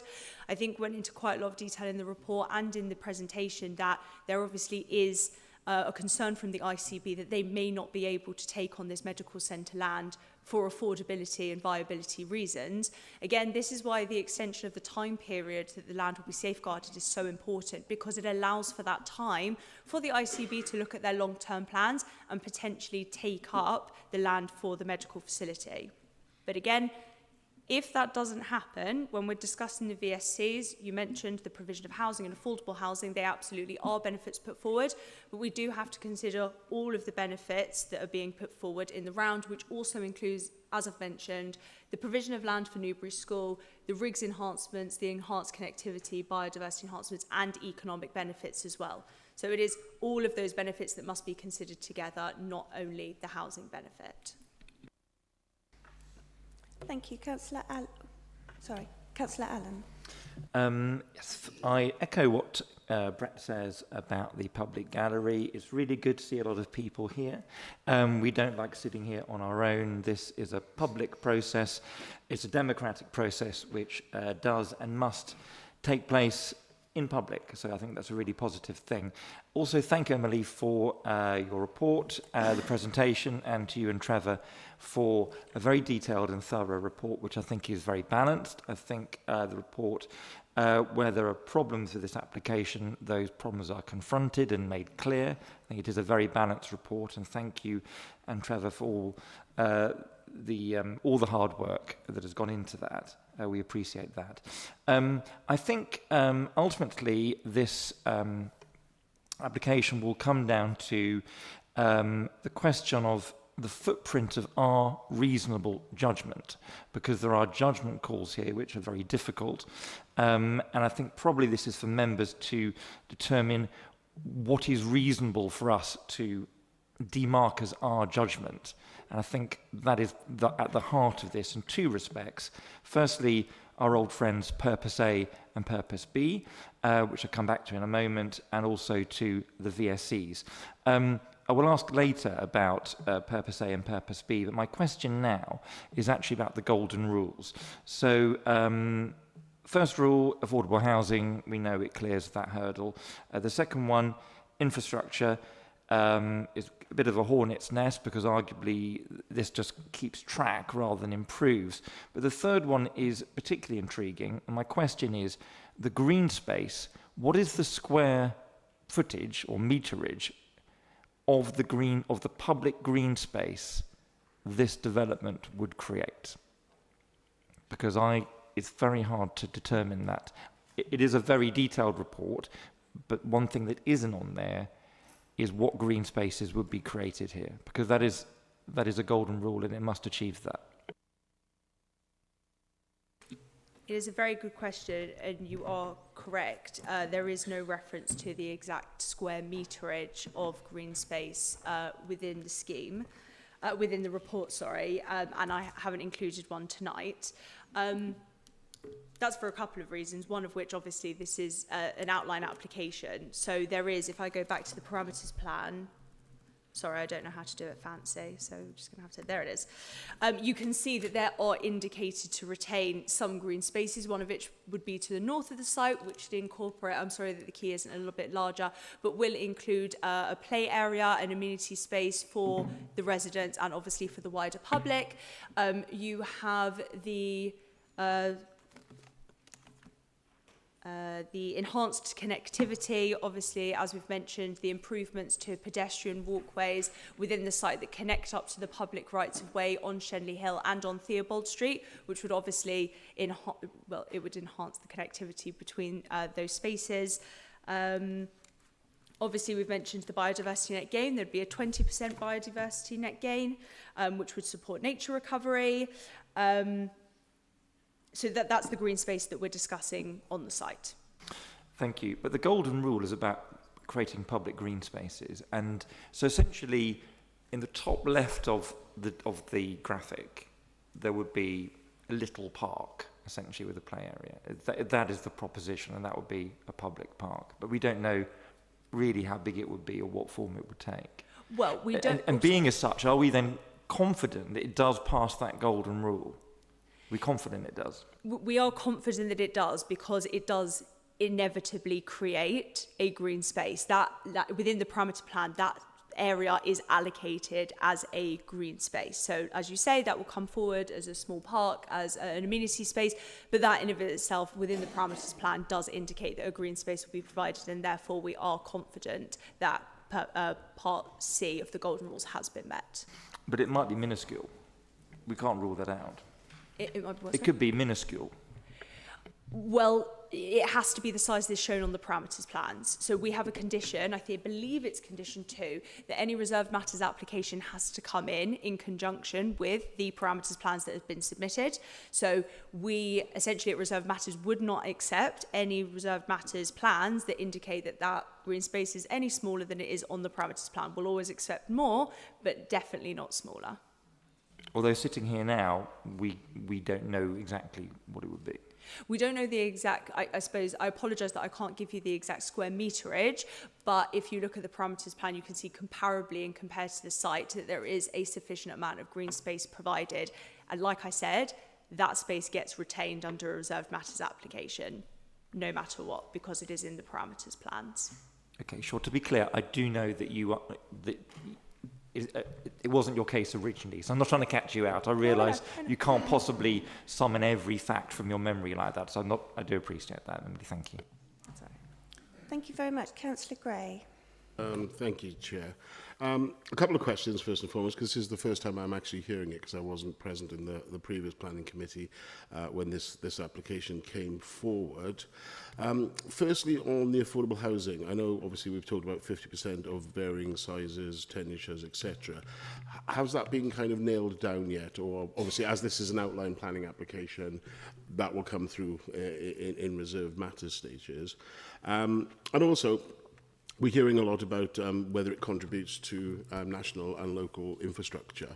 Am I right in thinking also that we have to consider, you know, the £1.9 million provision to primary education, the £1.8 million to secondary education, the £72,000 to the ambulance service, and about £315,000 to healthcare contributions, as well as the SIL money that will come in part of that kind of calculation? It's just not bricks and mortar buildings. The whole package needs to be looked at in the round. And I've heard several members talk about the red surgery and the fact that they have no interest in this site. I can see from back in the day when the inquiry first happened that may have been the case, but what's the movement been since? Because I think reading through my papers, there has been further talks with the surgery about their willingness to potentially look at this site. I think it's unfair to level the blame of just throwing in extras of doctors' surgeries at the developers' feet, when it's quite clearly from this report it's the ICB are the blockers to actually providing the surgeries. The developers are fulfilling their role in providing those the options to have those facilities there. There are surgeries that need them because they know that members of Radlett are desperate for the surgeries. So it's actually an issue for the ICB more so than anything else. Thank you. So I do apologise. I didn't catch the first part of your question. So as in the first bit, I got the bit about the contribution to the surgery, but I didn't hear the first bit. It's just more about the affordable mix. So we know we're at 50%, yes. But obviously this is an outline planning application, so the kind of site design hasn't been fully established as of yet. So will that come back for, you know, under reserved matter kind of thing, in terms of numbers of, not the numbers, but the kind of sizings, the mixture, the shared ownership, socially affordable, socially rented, etc., etc. So within the Section 106 agreement that will be signed if planning permission is granted for this application, that would include an affordable housing scheme that will be put forward by the applicant that has to be approved by the local authority, and that will indicate where the affordable houses will go, how many bedrooms they will include, the sizes and things like that. So we don't have that information now. What we do have is the information that the applicant provided in his speech, which is the breakdown of the different tenures that we will have. So we will be seeing social rent, affordable rent, and then some potentially shared ownership housing. So that information in detail will come later on, but the council will reserve the right to make comment and refuse any affordable housing scheme that we don't believe to be acceptable. You're also correct in terms of the contributions. We've seen in an appeal decision within decorum that contributions to local infrastructure count towards essentially making up Part B of the golden rules. You mentioned a few of them there. Absolutely, there are contributions to education, to highways, to SEND contributions, and then on top of that there are contributions to the local area itself through the widening of footpaths, the widening of the south pavement of Theobald Street, which is going to enhance connectivity, and then of course the improvement to the bus stop itself. And then finally, with regards to surgery, and I didn't mean to mention this in response to what Councillor Lambert had said earlier, as far as we understand, and there has been some back and forth over the last few years with this scheme, but at the moment the Red House Surgery remains interested in the relocation of the surgery. Now, with regards to the medical centre, like I mentioned before, the ICB have commented on this application to indicate that it is unlikely that the Red House Surgery as existing will be able to cope with any growth of population.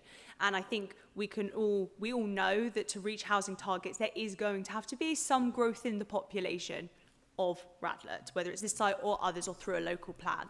Now, where the benefit lies with this medical centre is not that it will definitely come forward in the next 2 years, is that what it gives the ICB is an opportunity within the next 5 years to come to a financial decision that they can bring forward or relocate the existing medical facility, and that option is open to them through the provision of land on this site, and that's what I think we have to consider under this application. Thank you, and thank you for clarifying that there is still an interest from the local surgery in taking on this site, and also securing the details on the affordable housing mix. I think it's actually a shame on this authority that only 6 affordable houses were built in Radlett in over a decade. Thank you. Thank you very much. So I've got quite a long list of people, so I have written them all down. Don't worry, I haven't forgotten about you. So I've got Councillor Carser next. Thank you. Thank you, Chair. Emily, just to kind of help everyone in the chamber just clarify things. So there's a third time this application has come to us in whatever iteration, right? And the only difference of this current application is the new information regarding the medical centre and the school, right? So I just want to know, one, any of the past advice that we've got, any of the past recommendations that we've got, do that still hold? And then I'll come to my second question. So we can acknowledge the decisions that have been made on this site and planning applications that may be similar, and we have done. Trevor did in his report, I have in mind, and hopefully I have in the presentation. We've taken into consideration the decision that was actually made by Max Sanders in 2021 on this site, then the appeal, which I dealt with, and the inspector's comments. And obviously, you've heard Trevor, you've read Trevor's report and heard his presentation, and then my considerations as well. So whether they hold weight or not, I think actually comes into how we utilise them within the consideration of our decision. All right, that comes to my specific example, actually, because relating to highways matters, as I think the not the community advocate, but the residents' representation kind of made it clear highways matters was something that they were concerned with. So based on my recollection of past advice, the speed limit is being dropped down to 30 miles per hour with introduction of a new bus stop on either side of the road and a pedestrian crossing just before the access to the site. So in terms of highways and potential accidents and so on that we've heard in the past, these recommendations that you've made in the past, that still hold and that's still valid. Yeah. Yeah, absolutely. So what we can consider is the fact that the application, when it was first heard by the committee, again, when Max Sanders dealt with it in 2021, high-risk concerns was not raised as a reason for refusal. The work that was undertaken for that application was then taken to the appeal, and that included all of the TRIPS data and the personal injury data that we had at the time, and then also the stage 1 road safety audit that was completed for the appeal for the inspector to look at. And again, I've just put up again the inspector's opinion, which is a direct quote from the decision, which in summary essentially says that on the basis that the road safety audit raises no concerns with regards to the access, that the HBC Highways Authority, and it doesn't mention National Highways here, but we know that National Highways have raised no objection to the scheme, that they themselves see no reason to assume that there would be a severe impact on the road network or that there would be an unsafe impact to the highways because of this access. So that's something that we've considered in our decision, along with, like I said, all of that information that we've reviewed again. So that's where we've taken that information. Thank you. Councillor Brisky. Thank you, Madam Chair. Unlike most members present this evening, this is also my first time hearing this application. I find myself concerned about the threat that this application poses to my ward if development continues along Theobald Street. Because if this is approved, then there will be development from this development as well as from Organ Hall Farm. So we've got development coming from Boreham Wood and Radlett. And that obviously carries the risk of a merger between Radlett and Boreham Wood. I'm grateful that the officer has put the slide back up. Now, for me, and I'm sure officers will agree, the previous appeal decision carries very, very substantial weight.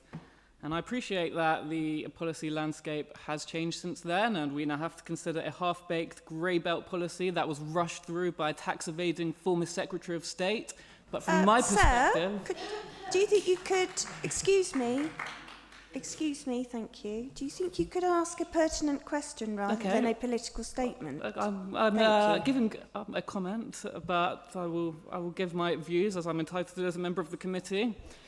But from my perspective, Madam Chair, I see this as the ultimate test case of grey belt for this planning authority. Because if we are now saying that the policy landscape has changed to such an extent that an appeal which was dismissed just last year is now approved, then we now stand to lose virtually all of our green belt protection here in this borough. And we need to make this case to the planning inspector. I strongly believe that it should not be this committee that sets this precedent. Pardon? Please, could you ask a question? I have said before, this committee is not here to debate government policy, whether or not you like grey belt or green belt. I'm allowed to make comments. Please ask your question. I'm not allowed to make comments? Yes, you can. Yeah, well, I'm making comments. About the planning application. About the planning application, Madam Chair, I do not have a question to ask. I'm giving you my view on the way I'm currently looking at the application.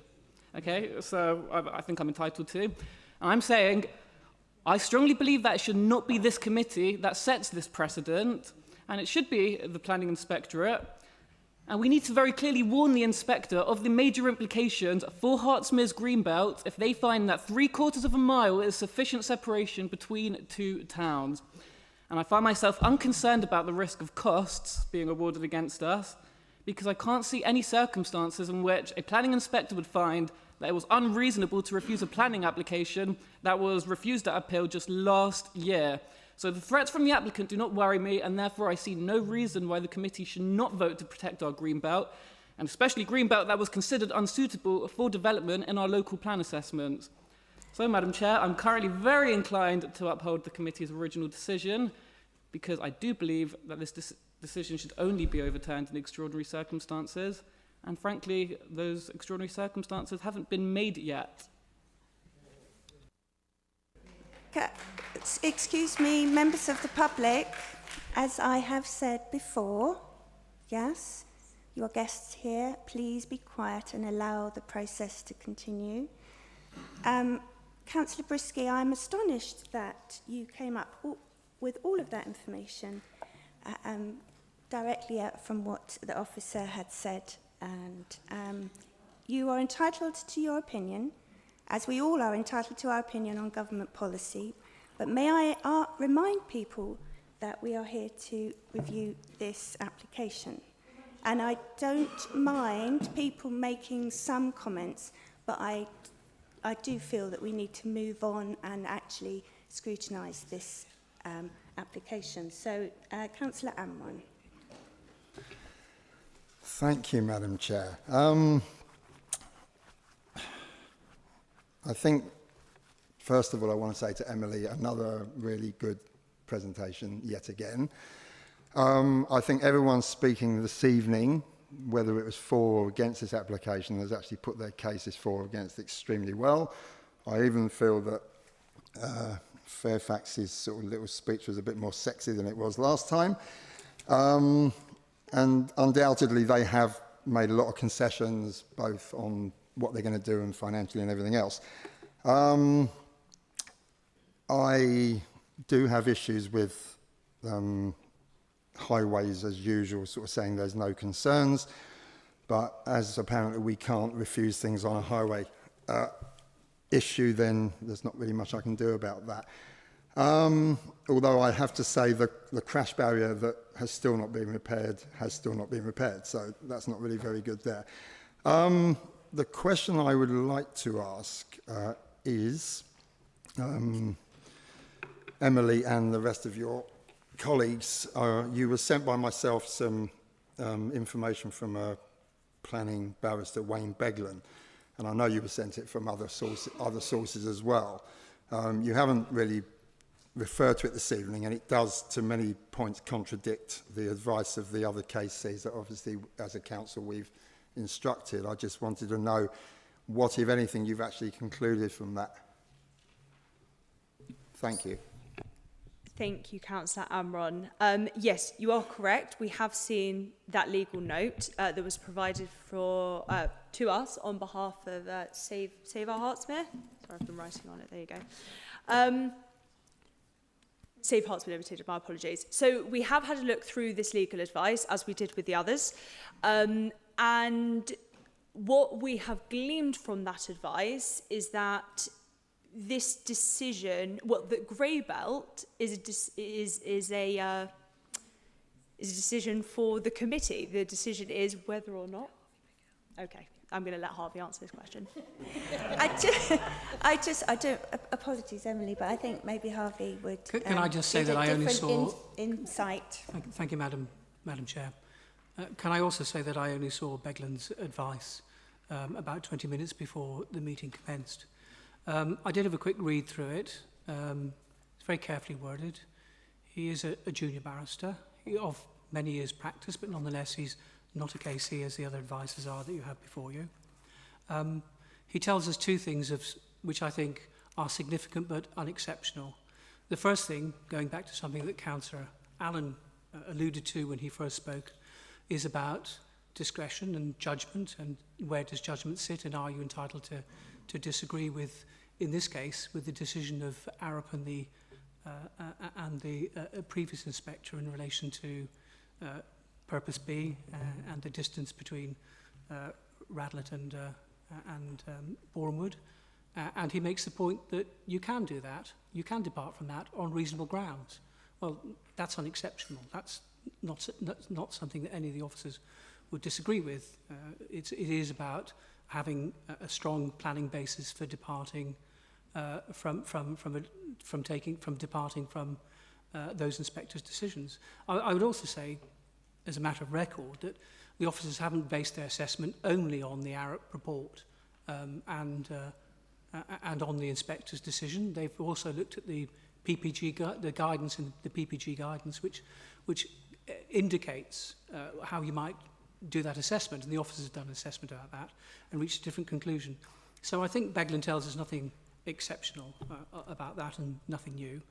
I would also say that his other point, which comes directly to your point, about highways. Can we disagree with highways advice? And he says, well, you can, and there is case law that supports that, and I think it might have been mentioned by the community advocate, in fact.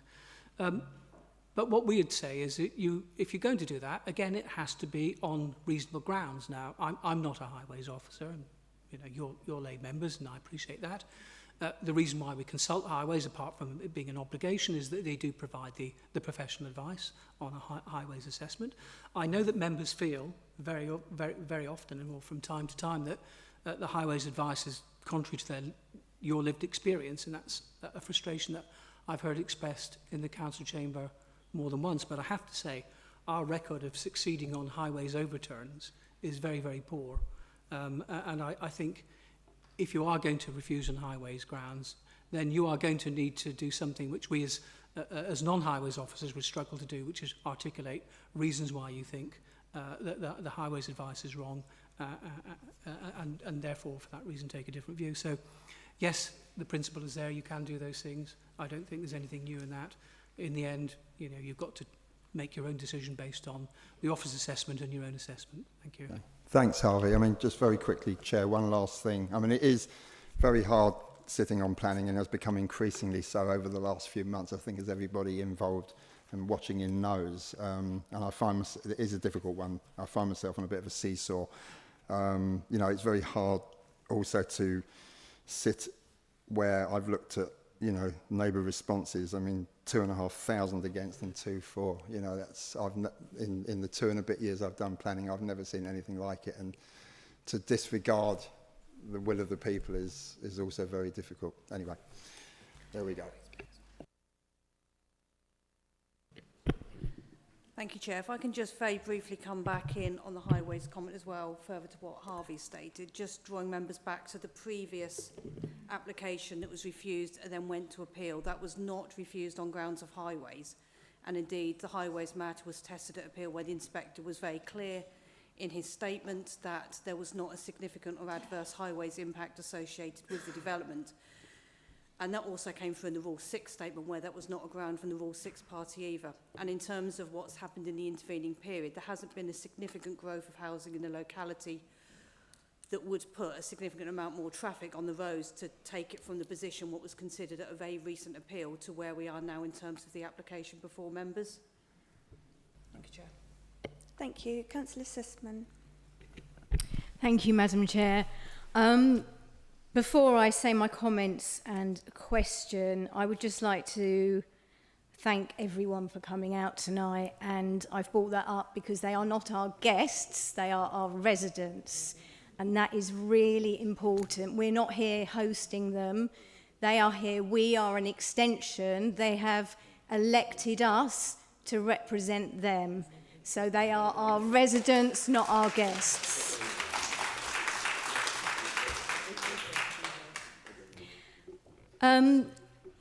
Thank you, Emily, for a very thorough presentation. Let's hope you're not here again doing the same thing, as in for this one.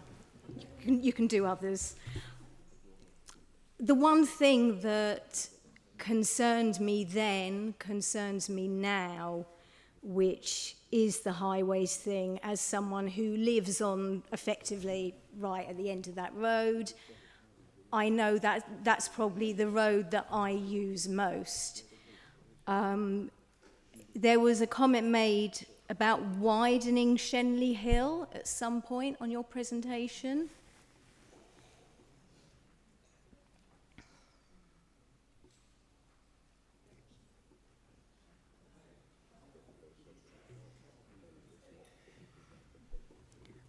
So where would that...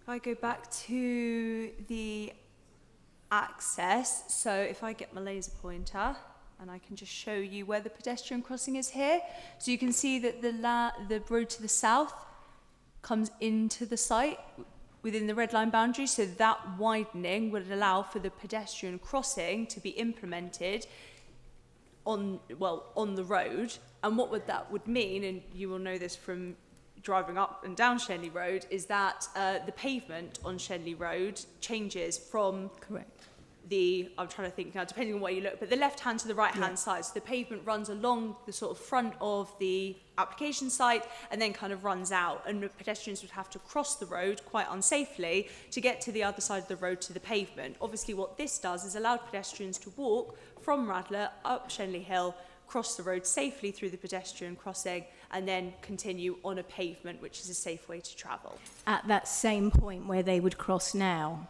Well, I mean, I couldn't say where people tend to cross now, but obviously it would be much safer than crossing ad lib across the road. Because doing a walk that takes me and I have to cross, and as I said last time, I run. Yes.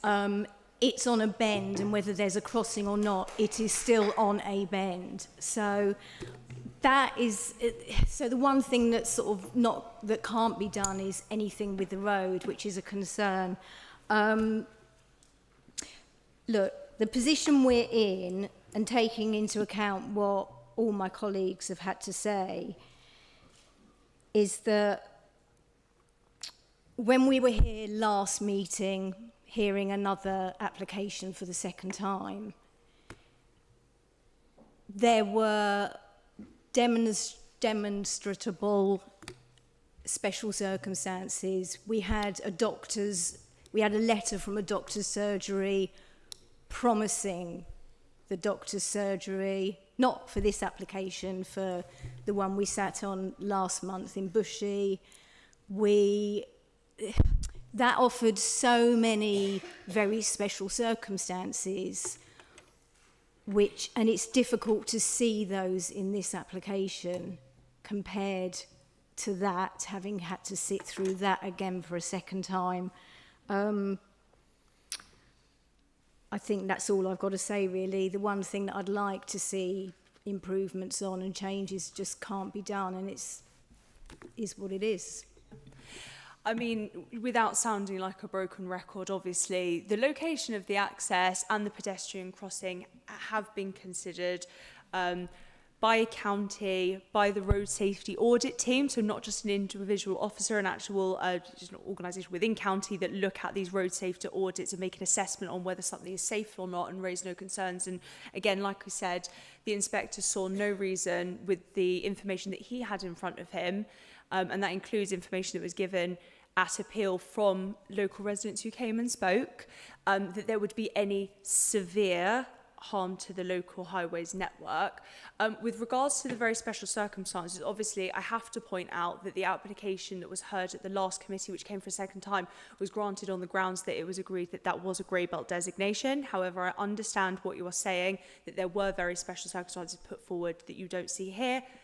Again, we have to assess every application on its own merits. We won't see exact replications, and obviously this application has benefits that the other didn't. For example, the Newbury School expansion, which, as we've said, the lead education authority at county are very much in support of. We recognise that there is a real need, or will be a real need in the future, for one form entry growth to the primary school, and so that has to be considered. So yeah, I think what I'm saying is that maybe the two applications aren't equitable, but this scheme has its own benefits if it is decided that this is not a grey belt site by members, that we must consider. Thank you. I've got Councillor Rosehill and then Councillor Richards next. Yeah, and then you. Thank you, Chair. I don't have any questions. I've sat through this application now 3 times, so not meaning to sound big-headed, but I just don't have any further questions. I would like to say a big thank you, actually, to my ward colleague, who I think has put her heart and soul into fighting this application. I know that speech was very informative and very interesting, especially in light of the highways comments. But this is the 3rd time of asking. From day one, I remember when it went to the inspectorate and was dismissed, I was expecting the second time round to hear this application, it would be materially different. It is not. It's not substantive. There's no substantive changes. There's no material changes. And the applicant has lent very heavy on grey belt classification. Now, we know that, as we were heard earlier, that officers advise and members decide.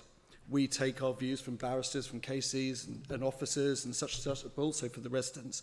And I think one thing that I've learned in my 5 years of being on the committee is that whether it's very special circumstances, whether it's grey belt, it's now been determined that that is a subjective judgment by members. So we can determine whether the golden rules are met. We can determine whether there's very special circumstances. I think that's very important to remind members, especially if they're new to this committee.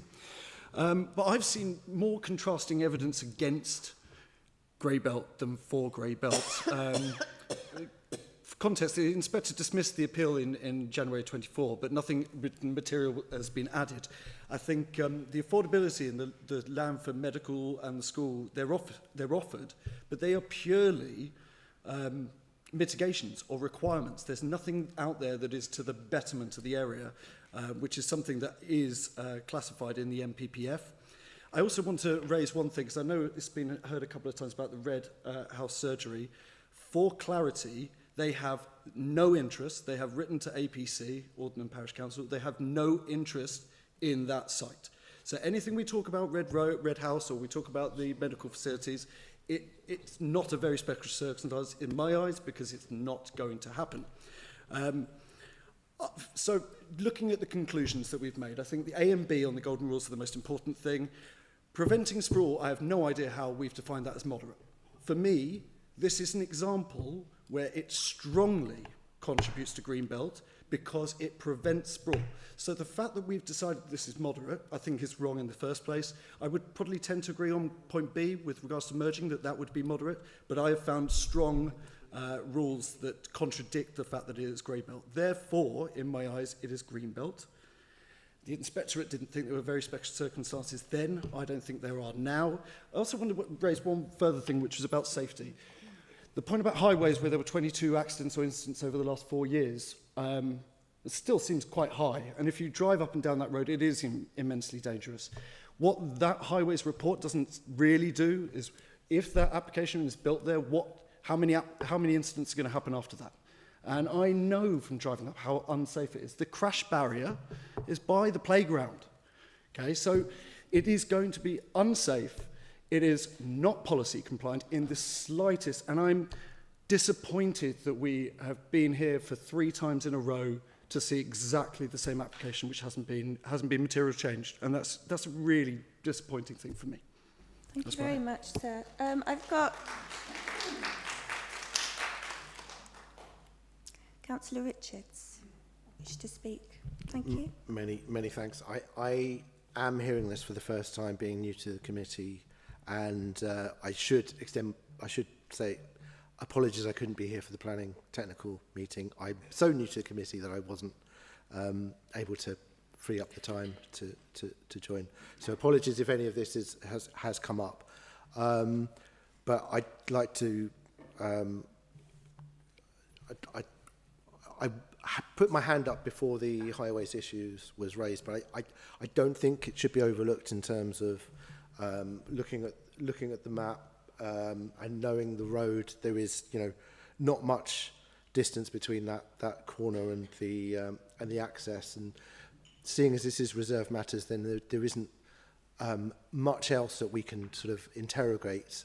But we've already covered it, and I think looking at things from our experience with highways, we're probably not going to be able to raise objections on that basis. I am now going to turn to the affordable homes question, and I think looking at the recent history of the number of affordable homes that we've been able to secure in not just in the borough as a whole, but specifically in Radlett. A total number of 6 is absolutely one factor in terms of if this isn't grey belt, then I think looking at the very special circumstances, that need for affordable homes is presenting quite a compelling case. On the sort of the merging towns question, I don't think we can sort of look at the Organ Hall site as being something that would significantly reduce the the distance between Radlett and Boreham Wood. I did have a question on the biodiversity net gain, and again, if this is for reserved matters, which I suspect it might be, then apologies, but I just wasn't quite clear of the 20% gain. So the 10% plus the 10%, whether that's on site or elsewhere in Hertsmere. So I'd just like to have a look at that if possible. So the evidence that we've been given with regards to biodiversity net gain is that it can be achieved, whether that be on or off site. Now, we know that in terms of the mandatory 10%, we can implement a cascade mechanism whereby we would like to see evidence of it being provided on site and then justification if not, then it being off site. And obviously we then look into the locality, so we look to see that it be provided in a location close to the application site, then in wider Hertsmere and then Hertfordshire. That cascade mechanism would go into the Section 106 agreement that would be implemented as part of granting planning permission if that is the decision of the committee, and obviously officers would maintain control of that. Thank you. Councillor Shenton, thank you for being patient. Thank you very much. And this is the first time I have been to seeing this report, as I only learnt earlier today that I was actually coming here tonight. Just to, if you may clarify my thinking. Firstly, I must say that I thought Councillor Brisky's comment that let the planning inspectorate decide was massively irresponsible. If this council loses its rights to make major planning applications, we will lose probably £750,000 a year in revenue. So to just glibly say, oh, let the planning inspector decide is just, well, as I say, grossly irresponsible. Ridiculous, thank you. To me, this comes down to largely whether or not it's grey belts. And we have 3 King's Council telling us that it is grey belts, and nobody suitably qualified. I can make my own suggestions. Brett can make his own suggestions. We don't know what we're talking about, frankly. We have 3 King's Council who tell us this is grey belt, and if we accept their view, I cannot see any planning grounds to reject this. Am I missing something? Yeah, If we could allow the officer to answer the question, please. Thank you. Sorry if I interrupted someone. It was just to say that that is the premise of the argument that officers have put forward, that our assessment is that this is grey belt land based on our assessment of paragraph 155 and then subsequently 156 in terms of the golden rules, and that on the assessment of all key considerations of this application, that there would be no other reasonable grounds to refuse the application. So that is the premise of officers' recommendation, both mine and Trevor's. Madam Chair, may I make a point of personal explanation, please? No, sorry. Councillor Gray, I have As next. a point of order, may I make a point of that, because I was referred to in Councillor Shenton's speech, and therefore I have the right to a personal explanation, and I will make that point, if I may. No? Okay, I'll let legal speak. I know, Councillor Brisky, you've returned to the council after a break, but we make it very clear now at our meetings what the right to a personal explanation is because that's something you said previously has been misunderstood, or... What's happened? Councillor Shenton has said that... It's not enough that you've been named, you'd have to describe in which way you've been misrepresented. I will do so, okay. Or you have to point to, just let me finish on that, although I see where you're landing, but also that you have to be able to identify a constitutional error and tell us what that is. What do you mean by constitutional error? I'm just saying that's the other basis for personal explanation, is you think there's been a misapplication of the Constitution, and you have to point out what you think that constitutional fault is. But I take it from what you say that you consider you've been misunderstood in a previous contribution, and you want to clarify that. And if that is what you wish to do, yes, then, Madam Chairman, you can permit that. So the point of personal explanation I wish to make is not that we should allow Where's the planning... the error? Sorry, you asked for the constitutional error. No, He said, if I'm trying to clarify if a misunderstanding, Madam Chair, the misunderstanding here is not that we should allow the planning inspectorate to make all big decisions, but it's the fact that this planning committee cannot be setting a precedent that 3/4 of a mile is sufficient separation distance between two settlements, especially when we won this, when this appeal was dismissed last year, okay? That's why we have to fight this. It's not that I want to put the council at financial risk at appeal. Thank you very much, sir, for your explanation. Councillor Gray. Thank you, Chair. And it was remiss of me at the start of the meeting not to welcome Councillor Brisky back to his seat, though he seems to be going for a personal best. It took him 6 months last time to be threatened with being sued, but I think it will probably happen tonight. Look, we've got 3 eminent KCs who have advised that this is grey belt, one of them being the man who actually wrote the rules and regulations for the government. We have a very dedicated and extremely talented set of officers who also have assessed that this is grey belt. So in my mind, this is grey belt. Obviously, we've had a varied and long discussion on this application, so I'd like to move with your authority that we accept the planning's recommendations as stated in the papers.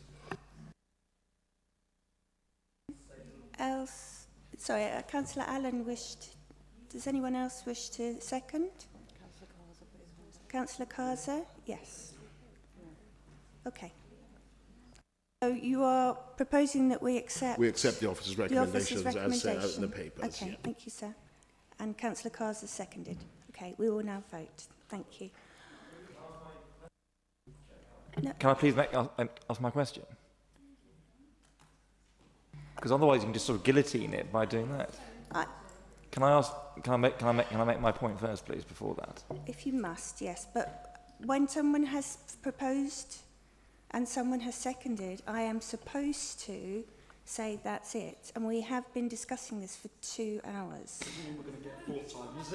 No, I disagree, Chair, because... All right, yes, you can... I'm not having the chair of this committee badgered by members of this committee in terms of that. I have moved a motion, it has been seconded, and I'd like it to go to a vote, please.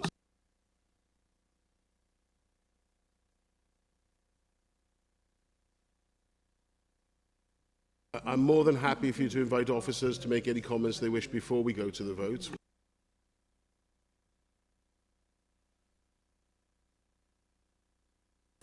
Okay, thank you. Members, can I have your attention? I am permitted to allow questions apparently after something has been proposed and seconded. However, I would like them to be brief, if we can, so that we can hear other applications this evening. I do not want to be made out to be undemocratic. We have discussed this at length. So, yes, Councillor Allen, you may ask your question. Thank you. In some ways, it does hang on Purpose A and Purpose B. It also hangs on the VSCs, which it falls back to if it's not grey belt. My judgment of that is there is only one very significant factor for VSCs, which is the degree of housing. The medical centre won't happen. The school is very nebulous. There is the housing. That's the only substantial weight. On Purpose A and Purpose B, and I do have a question on this, it seems to me that this comes down to the difference, perhaps a semantic one, between moderate and strongly. It all hangs on the difference between those two words. KCs have advised, but they're not on the committee and they don't live here. They don't know the area like we do. If it's just down to KCs, then get rid of us and put it into ChatGPT and that can understand. That is our judgment. My judgment is on Purpose B. Ladies and gentlemen, please let him say his question. Otherwise, I am coming to a question in 30 seconds, I promise. Here all night. On Purpose B, the problem with Purpose B is one sentence. The separation and merger is that 100 yards or 100 miles. It doesn't say we have to use our judgment on what counts as separation. My judgment is this is too much loss of a buffer. On Purpose A, I would argue that this is it strongly meets that purpose. It is not officers, everyone, KCs, except this is a large built-up area. If that's not unrestricted sprawl of a large built-up area, then what is? What could it ever be? I cannot see how that does not meet purpose A strongly. I have total respect for officers' judgment who work very, very hard on this case. This is a very, very difficult call, and I think everyone involved has been very, very conscientious. But my question to officers is simply, what is the difference between moderate and strongly? Yeah, absolutely happy to answer that question. So when we're looking at the definition of strong or moderate with regards to grey belt assessment, we are relying on the definitions as they're set out here. These are direct quotes from the PPG. So this is what decision makers, us and yourselves as decision makers, that's what you are, how we are supposed to assess whether something meets purpose A or B, strongly or moderately. And I went through it in the presentation, but you can see they're highlighted what the kind of important parts of these two definitions, as it were, are. So if something meets purpose A strongly, it would lack physical features in reasonable proximity that could restrict and contain development. If it meets purpose A moderately, it would have physical features in reasonable proximity that could restrict and contain development. Now, in the next slide, what I've tried to do is, as a visual aid, show members why we consider the site to meet purpose A moderately, and that is because we believe that the surrounding landscape includes very permanent features in close proximity, and they are directly adjacent to the site, that would restrict further development. So that is, obviously there could be no development westward because the residential development of Radlett is already there. It cannot expand into the woodland. It can't expand northward because it's separated from any other land by Shenley Road, and it can't expand southward because it's restricted by woodland and then Theobald Street. So we have to, going back to, I say have to, apologies, officers have made the assessment that there are physical features in reasonable proximity that could restrict and contain that development. And so in line with the PPG guidance, we have acknowledged that the site meets purpose A moderately.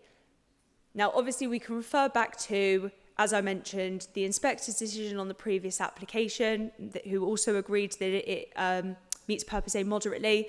And that's because, again, he acknowledges there is sprawl because of this development into the greenbelt. There is development on an open field. There's going to be.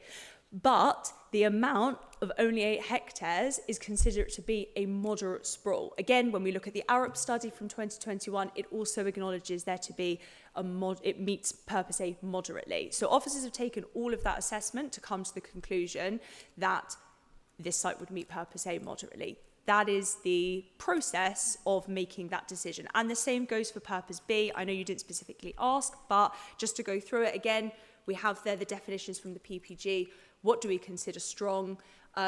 It would form a substantial part of a gap between towns, and it would likely result in the loss of visual separations of towns. This site itself, for moderate consideration, it forms a small part between the gap between towns, and would be able to be developed without the loss of visual separation between towns. Now, again, officers have considered whether or not this forms a small or substantial gap. It's officers' consideration that this would bring the edge of Radlett 200 metres and would retain, closer to Boreham Wood, and would retain a gap between the two built-up areas of 1.36 kilometres, with most of that interim space being open land or woodland. And therefore, we consider it to be a small part of the gap.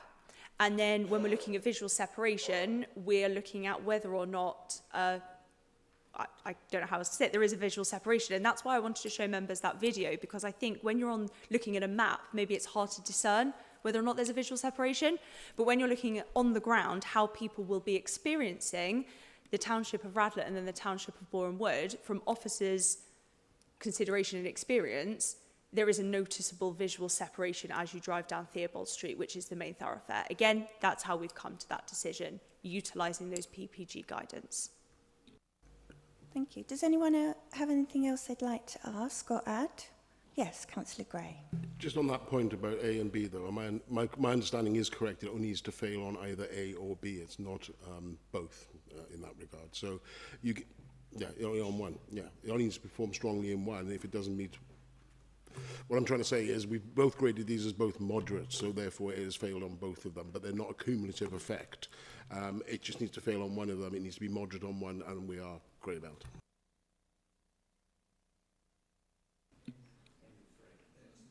Sorry, just to clarify, are you asking that we can consider one purpose that meets strongly and one moderately and still No, make not green asking to belt? consider. I think you've got the considerations exactly right based on it. But what I'm saying is that it only needs to be one. It's not moderate A, moderate B, for example.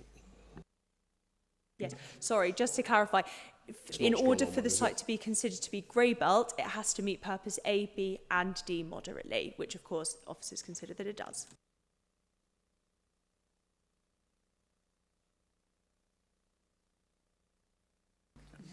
So if we have finished questioning and commenting, then we can vote. So Councillor Gray had proposed that we accept, I believe, and Councillor Kaza that he seconded that. Thank you very much. Thank you, Madam Chairman, and that will be subject to the conditions proposed in the report and to a Section 106 agreement being completed. I'm going to call out your names one at a time and ask you whether you are voting for or against planning permission or that you wish to abstain. Thank you. Can I ask Councillor Allen? Against. Councillor Amron? Against. Councillor Brisky? Against refusal. Against acceptance. Against the Yes, motion. I've recorded your vote correctly. Thank you, Councillor Brisky. Councillor Gray? For. Councillor Kaza? For. Councillor Lambert? Against. Councillor Morris? Against. Councillor Richards? For. Councillor Shenton? Councillor Smith? For. Councillor Sussman? Against. Councillor Rosehill? Against. Chair. For.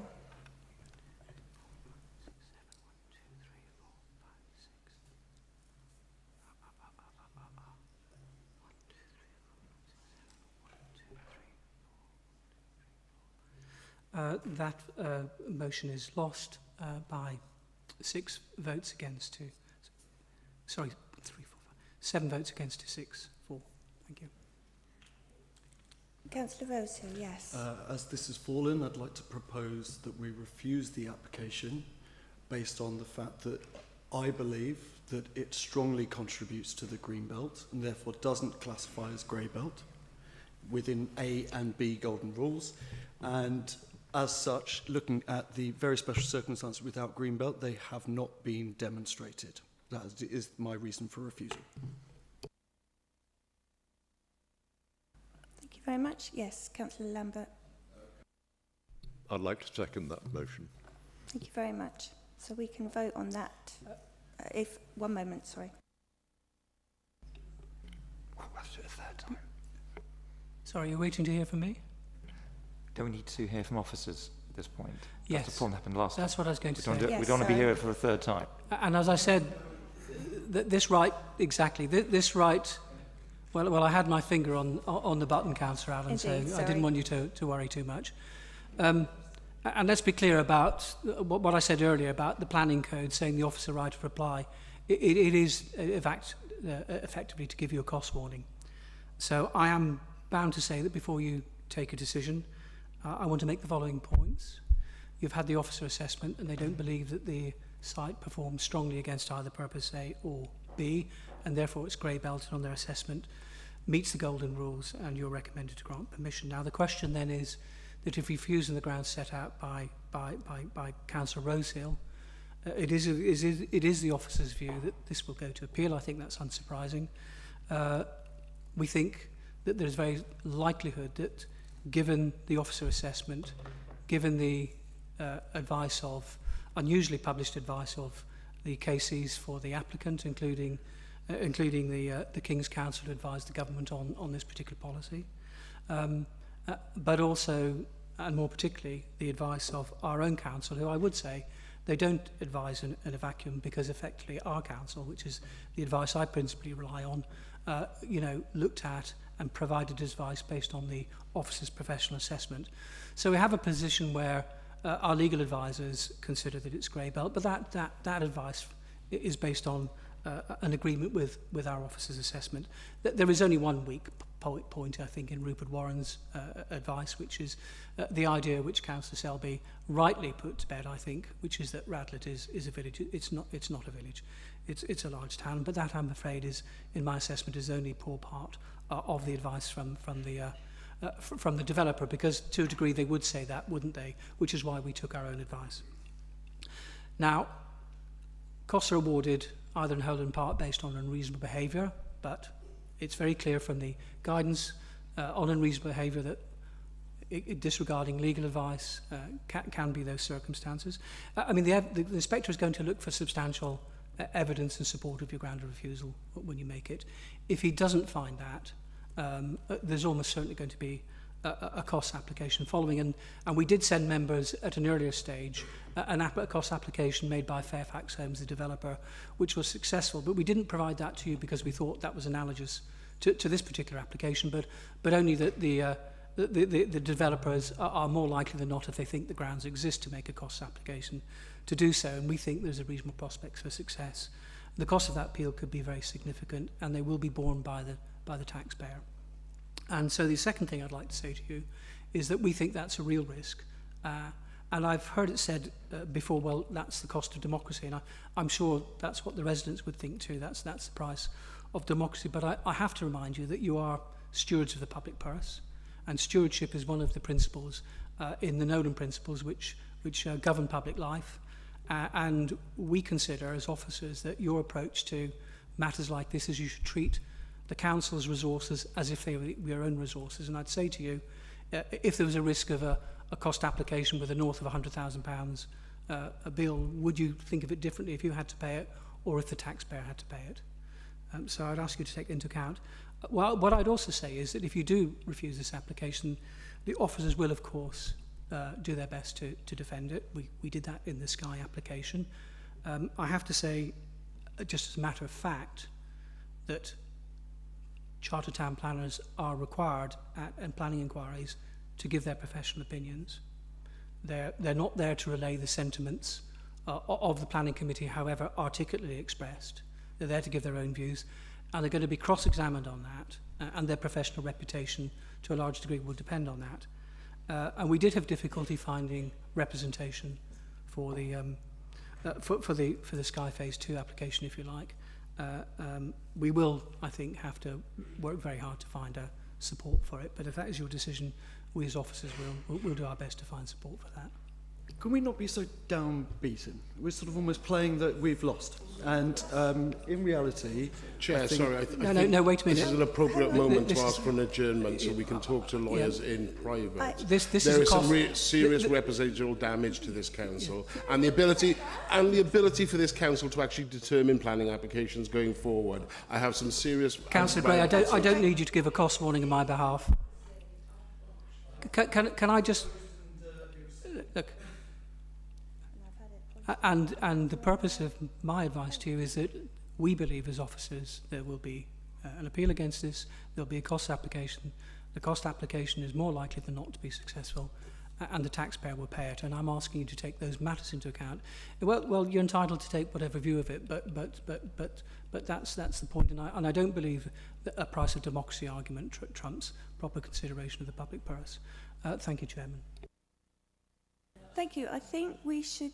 Madam Chair, may I ask a question, please, just to ensure that I'm fully informed of the position? Sir. Do you ask a question? Yes. So, given that this appeal was dismissed just last year, can you just give me the circumstances in which this could be found unreasonable by a planning inspector during a cost application? Just so we're completely clear here, given that we... Again, Madam Chair, I'm asking for an adjournment from you so we can have a serious conversations with our legal representative. I can deal with this. Mr Patterson, I'm asking the Chair, not you, with the greatest of respect. Can I allow... Yes, I'll allow Mr Patterson to answer the question. One moment. Well, Councillor Briskley, quite simply, the the grey belt policy, the MPPF changes that have led officers to reach a different conclusion from the previous appeals didn't exist on the last application. There was no grey belt consideration last time. There was only a green belt assessment, and in fact, Councillor Rosehill has made that point, that if his position is clear, that if it's not grey belt and it is green belt, the green belt assessment didn't demonstrate very special circumstances last time. But let's be in no doubt, the officer position is the MPPF, we consider this to be grey belt land. And that was not available to the inspector last time. The policy didn't exist. I think we're able to move to the vote, Madam Chairman.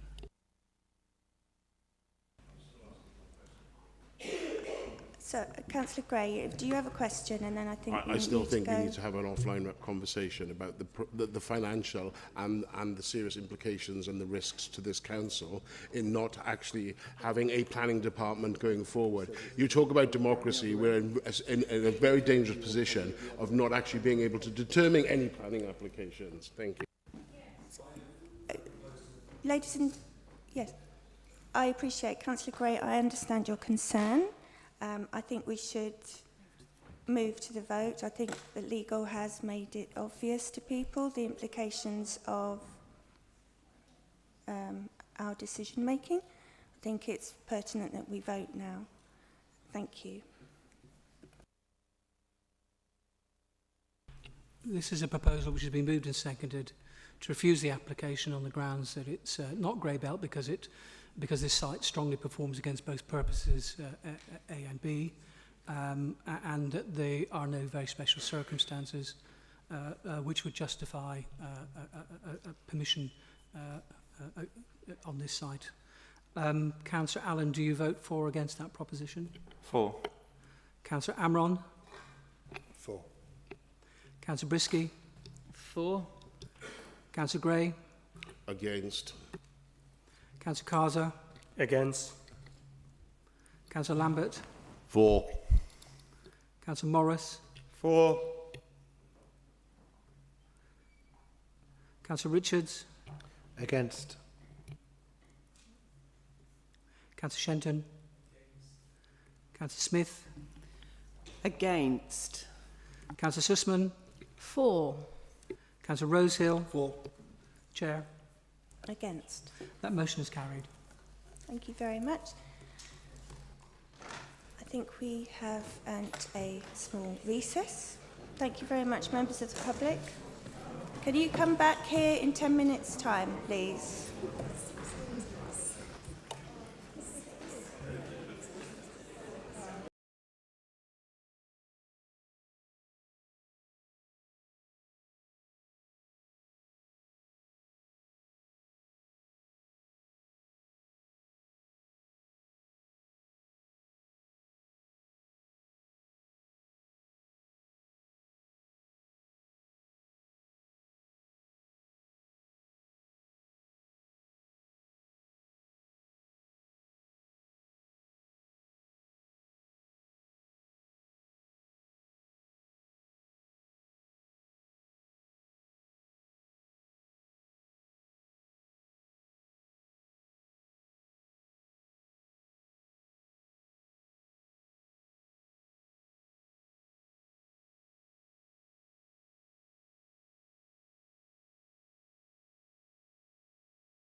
much.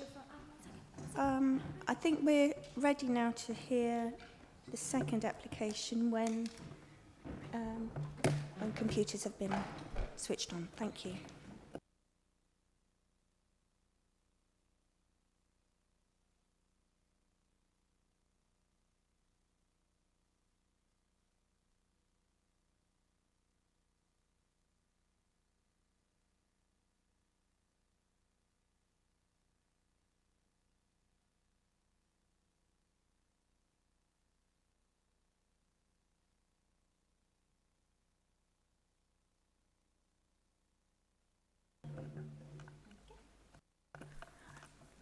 Thank you very much, members. Now we go on to 5B, which is 25/0642/FUL BBC Elstree Centre, and I invite Alexia to present. Thank you.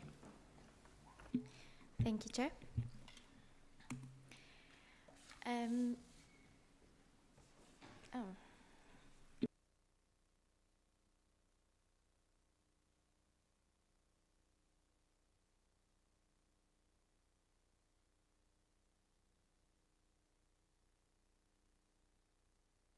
Apologies, there is a technical problem.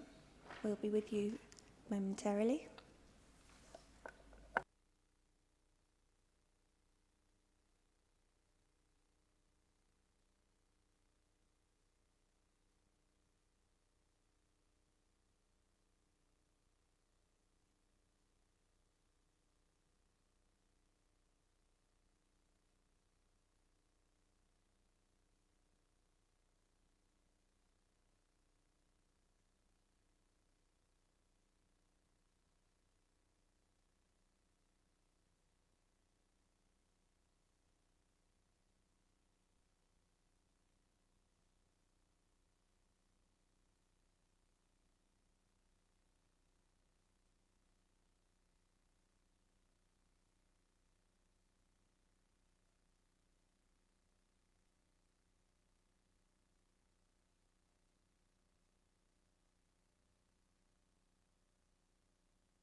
Sorry about that.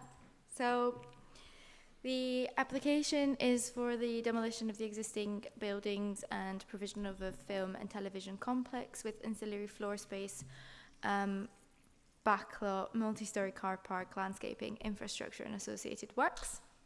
The development would retain part of the existing BBC operations in relation to the production of EastEnders. In terms of updates, since the publication of the report, the update sheet has provided additional information in relation to the proposed parking provision, clarifications regarding the proposed solar panels, amendments relating to sustainability assessment, and amendments to the conditions with the full list provided in Appendix 1 of the update sheet. As part of those amendments to the conditions, a phasing plan has also been provided. And further to the update sheet, there's also a slide relating to the heads of terms for the proposed development. The phasing plan is shown on this slide with the multi-storey car park in the green being phase 1 to allow some initial works to take place on the site, while also allowing additional time for information to be provided in relation to the remaining development.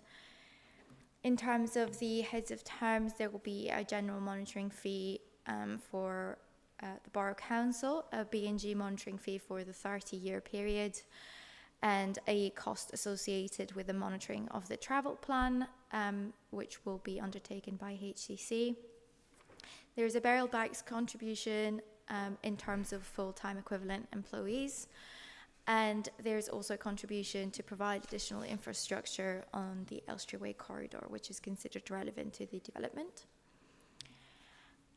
So this is an aerial view of the application site. The retained BBC operations are roughly outlined in the purple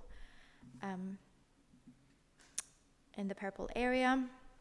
The locally listed buildings are indicated in the middle of the site. Neptune House is the tallest building that is currently on the site and is proposed to be demolished. The site access would be from Eldon Avenue as per the existing arrangements, and the social club is shown here with a red line indicating approximately where the site ends in relation to the dwellings at Grosvenor Road.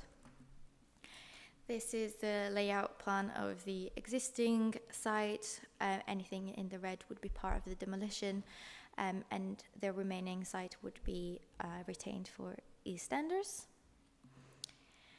The images indicate the access from Eldon Avenue and the view into the application site and the existing residential properties near the site access. And the only part of the site that is visible from nearby roads is the view of Neptune House from the rear of the residential properties on Eldon Avenue. This is the site layout plan. The proposal would contain 5 sound stages, the backlot located towards Stratfield Road, a feature office building to the front of the site that will be visible from the site access, a multi-story car park with ground floor and 3 stories above, and 3 workshops for associated operations in terms of the filming productions. Moving on to the assessment, in terms of the principle of the development, the proposal would redevelop existing film and television studios within Boreham Wood. CS11 of the adopted core strategy promotes film and television production in Hertsmere, and the redevelopment of the BBC Elstree Centre has already been identified in the 2013 core strategy. The Southwest Hearts economic study that was recently updated sets the priorities for Hertsmere to capitalise on the expected growth in film and TV production over the next 20 years. The design and access statement and the planning statement set out that in terms of modern studio space and market requirements, and a requirement of approximately 20,000 square feet is essential for studios. The proposed floor space is set out on the slide, with the proposed stages being around the 20,000 square feet overall in area. Based on this, the principle is considered acceptable, subject to additional assessments in terms of planning-related matters. Moving on to visual amenity and design. The proposal has been through pre-application discussions to refine the overall proposal for the site and to conclude on something that would result in high-quality design and high-quality materiality. There is a nod to the Art Deco history of the site, as the locally listed buildings would be demolished for the proposal. There is elements of those Art Deco buildings that are carried through in the new design. The office building is designed to be a key focal point on the site, and the ground floor of the office building would provide a restaurant and cafe, presentation spaces, meeting rooms, and cycle changing rooms. These spaces would be used by the new facilities as well as the retained BBC operations. And this is a detail of the proposed studio elevations, indicating the colour materiality in relation to the locally listed buildings.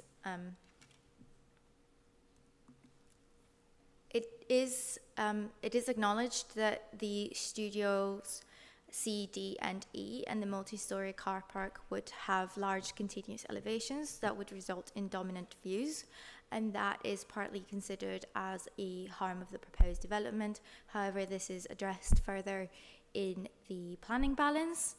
There are landscape buffers to be planted near the boundaries of the site.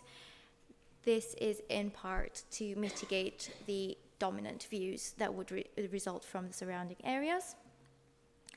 And the site sections indicate that relationship with nearby buildings in terms of the new development.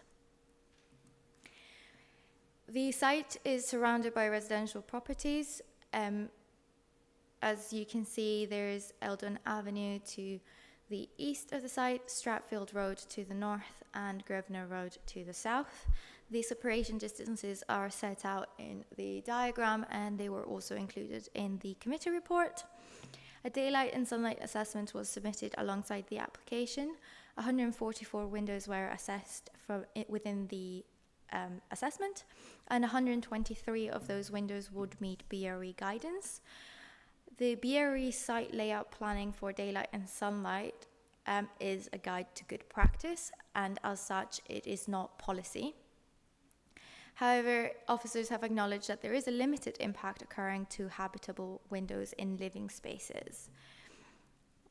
In terms of environmental health considerations, the relevant considerations have been assessed by the Council's environmental health team, and it has been considered that the additional details can be secured via condition. Moving on to parking provision and highway safety, there is an amendment in terms of the report, as there was a slight misunderstanding in terms of the overall provision. The 355 number set out within the report referred to trips generated rather than the parking spaces provided. So as I mentioned earlier, Eldon Avenue, the access would be retained as existing, and the overall additional trip generation is not considered to raise concerns relating to highway safety. The site is within accessibility zone 2 as set out in the 2014 Parking Standards SPD, and it sets out that the overall provision for a site within accessibility zone 2 can be as low as 25% of the overall requirement. The site currently has 265 marked spaces on site, and the BBC standards would require the discounted provision of 122 spaces, while the new development would require the provision of 175 spaces, the total being 297, and the overall provision is 400 parking spaces, which is more than sufficient for the requirements of the site. It is also noted that the new development would only increase the provided floor space within that part of the site by approximately 7% over the existing buildings. So it is not a substantial increase overall. So moving on to heritage impacts, the locally listed buildings are to be demolished. There would be substantial harm in terms of non-designated heritage assets, and the NPPF requires a balanced judgment. Our own policies within SADM 29 set out that the demolition of locally listed buildings will not be supported, and therefore this is considered to be one of the harms raised by the proposed development and is further considered in the planning balance against the benefits of the scheme. Overall, 59 trees would be removed from the application site. In terms of higher quality trees, 45 category B trees will be removed and 14 category C trees. The 27 category U trees are not included in the overall number, as those would need to be removed regardless of the development due to their low quality. And the proposal would include the planting of 140 new trees as mitigation. This has been considered by our tree consultants and our landscape consultants, and further conditions have been recommended in terms of securing the type of trees and the age of the trees that will be planted on the site. These images indicate the landscape mitigation effect within year 1 of the development since planting and year 15. And this, to the right of the images, is where the residential properties are located, and to the left would be the circulation within the site and the edge of the buildings.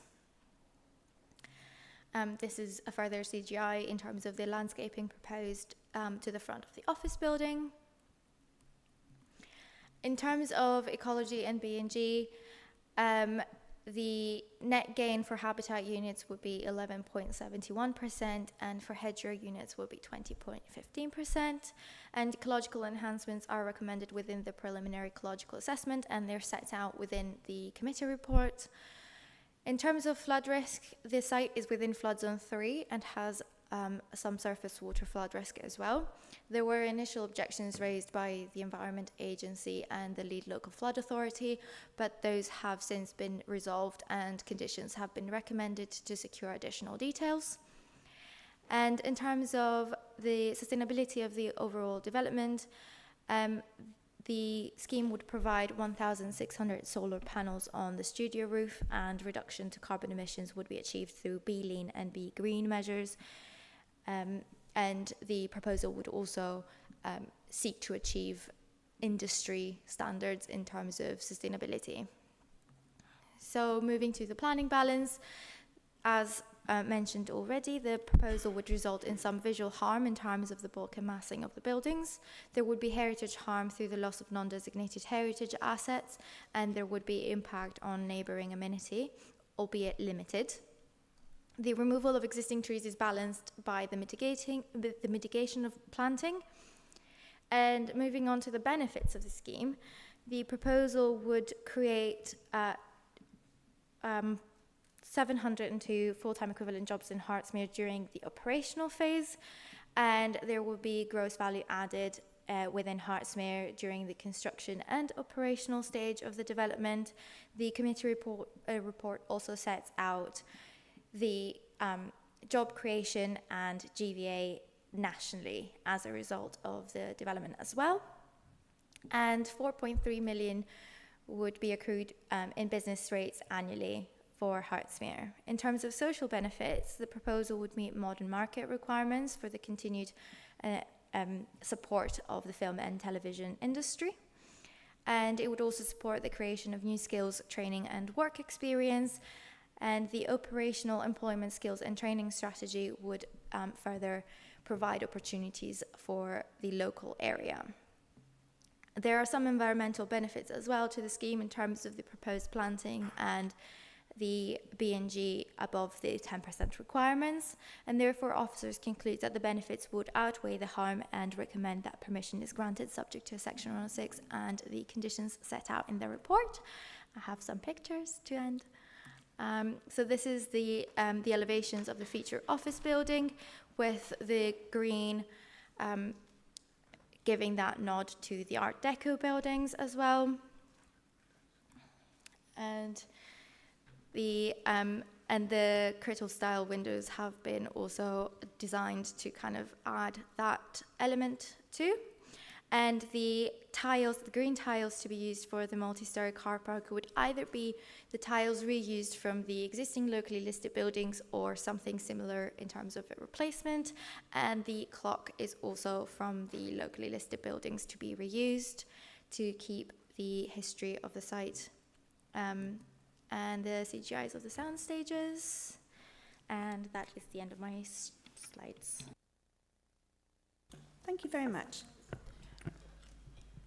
So we have speakers. So can I call Mr. Jonathan Greenfield to speak for the application?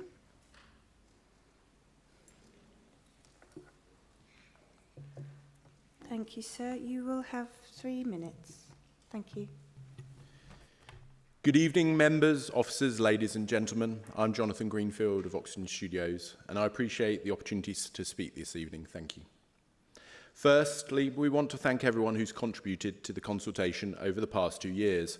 Your input has shaped a proposal we believe the community can be proud of, one that secures the future of this historic site while supporting Hertsmere's creative industry. Your officers have already outlined the detail of the application, so I'll focus on the benefits. Preserving a historic site. This studio site has been home to filmmaking since 1914. It's played a role in some of the most iconic British productions which we all know, The Muppets, Top of the Pops and EastEnders. Our proposal includes renaming it Fairbanks Studios, a nod to its legacy. By approving this application, you help protect that legacy, ensuring it remains part of the borough's identity for generations to come. Making the site fit for purpose. The site as it stands is no longer viable. Ageing buildings, infrastructure and limited facilities mean it's no longer attractive to modern productions. Our scheme addresses this, with purpose-built sound stages, offices, workshops and high-quality green spaces, highlighting a sustainable approach which is fundamental to both AXA and Oxygen Studios' values. We are on track to deliver outstanding ratings for BREEAM and the Albert Studios sustainability standard, therefore not just meeting but exceeding Hertsmere's sustainability ambitions.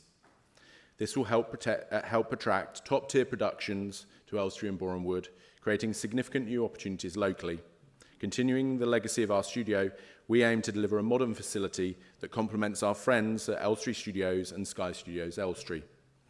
Our proposals are designed to attract independent productions, high-end television and medium-scale film projects. We will offer a flexible, forward-thinking environment tailored to the evolving needs of today's content creators. Real measurable benefits. As well as the cultural benefits, the proposals provide real tangible wins for Borough Wood and Hertsmere.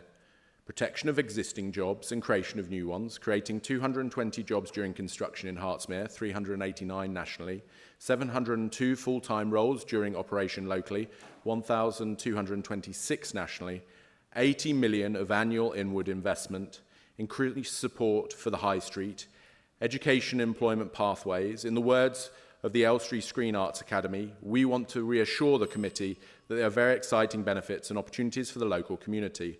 Support for local civic and cultural projects, all delivered on a brownfield town centre site. This project supports Hertsmere's vibrant creative community and strengthens its global reputation.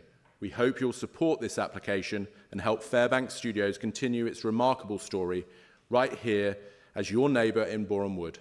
Thank you. Thank you very much, sir. I understand Councillor Bright wished to speak. Do you, sir? Well, I was going to say, I think the rules are that any member can speak on an item with your permission, but after the committee has spoken. Is that correct, Head of Legal, or can speak at any time?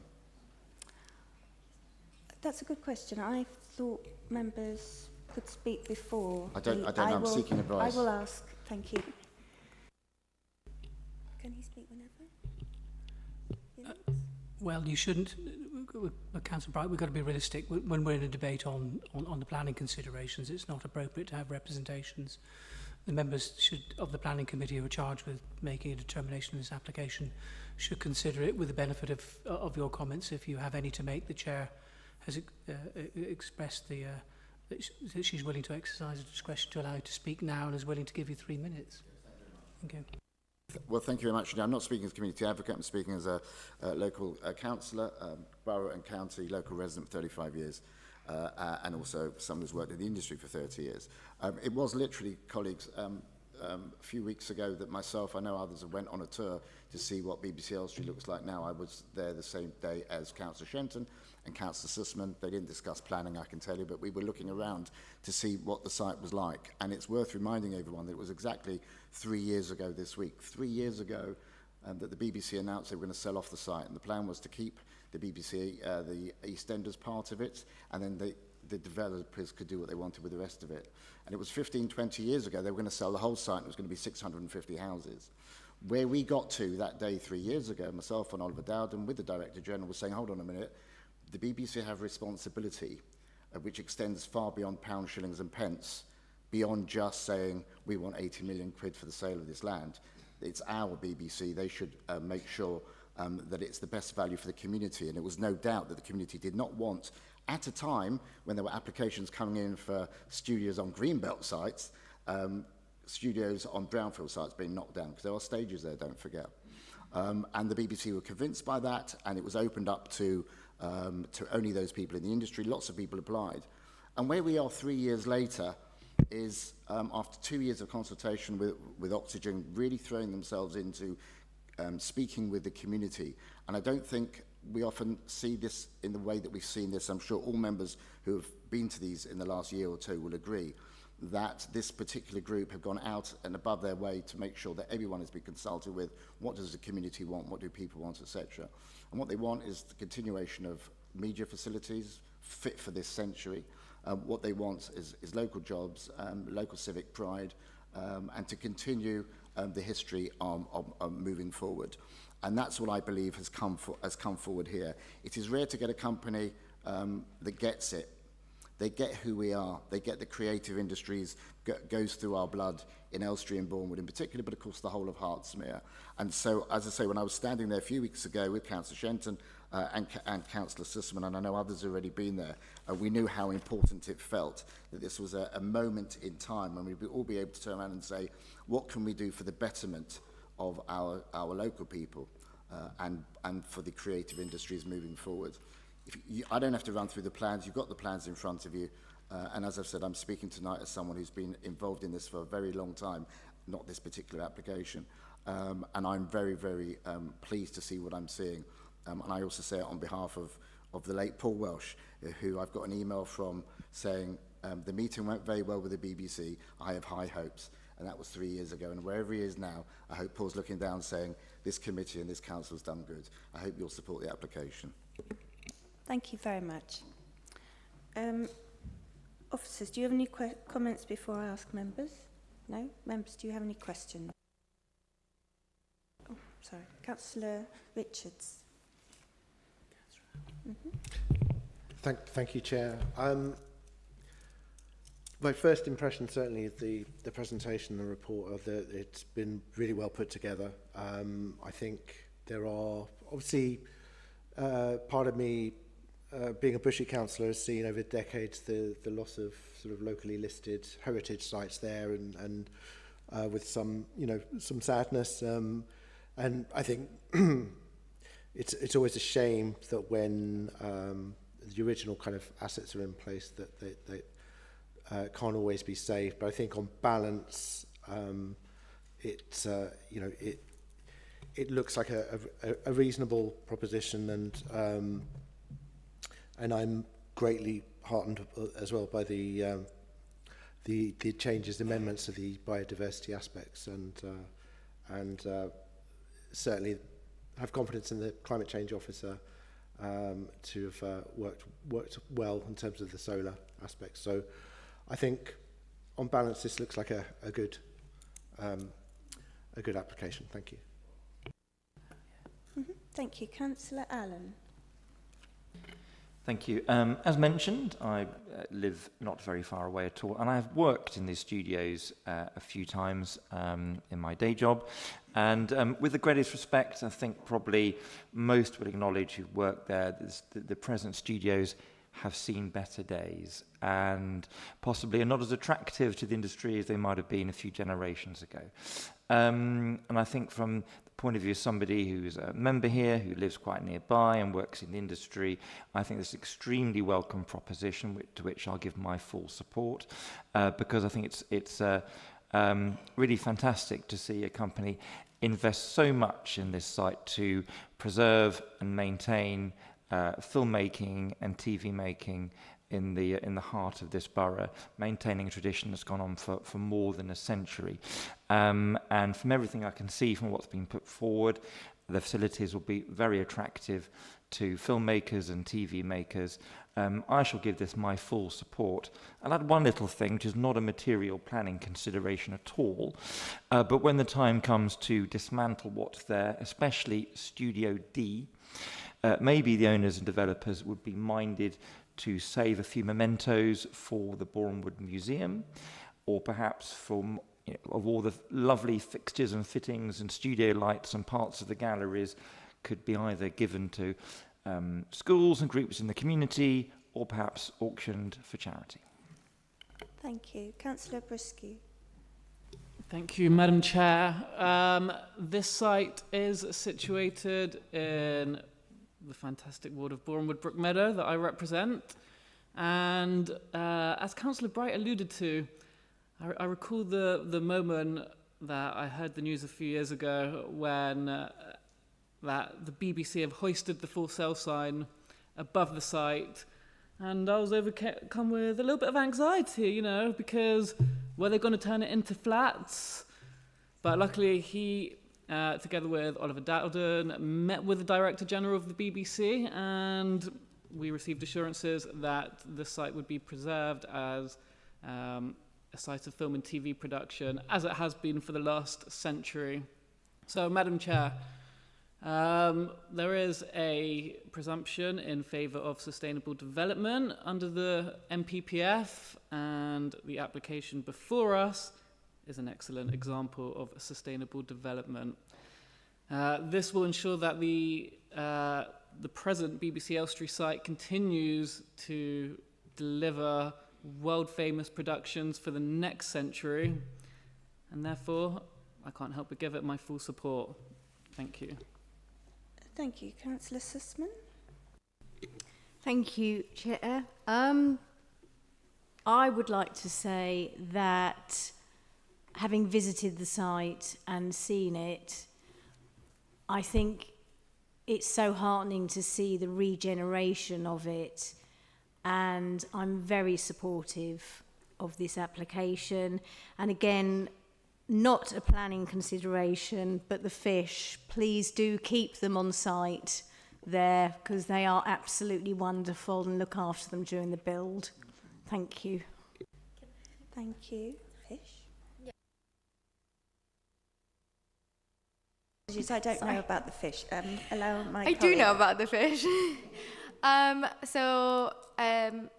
Oxygen Studios have reached out to Ian Kershaw, our head of parks, and have asked if there is an opportunity to give the fish to the council as part of any of the projects that we have. Unfortunately, due to the potential theft of said fish, this is not my usual topic of conversation, but due to the potential theft of the fish, it was probably deemed best by Ian that they're given to someone that might be able to look after them better. Unfortunately, they can't be kept on the site during the construction process. Obviously, there's going to be the demolition and. But they can go back afterwards. Can we make that a planning condition?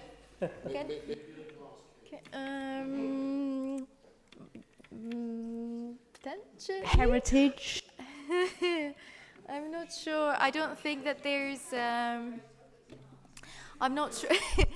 I'm not sure that there's anything on the site as proposed that could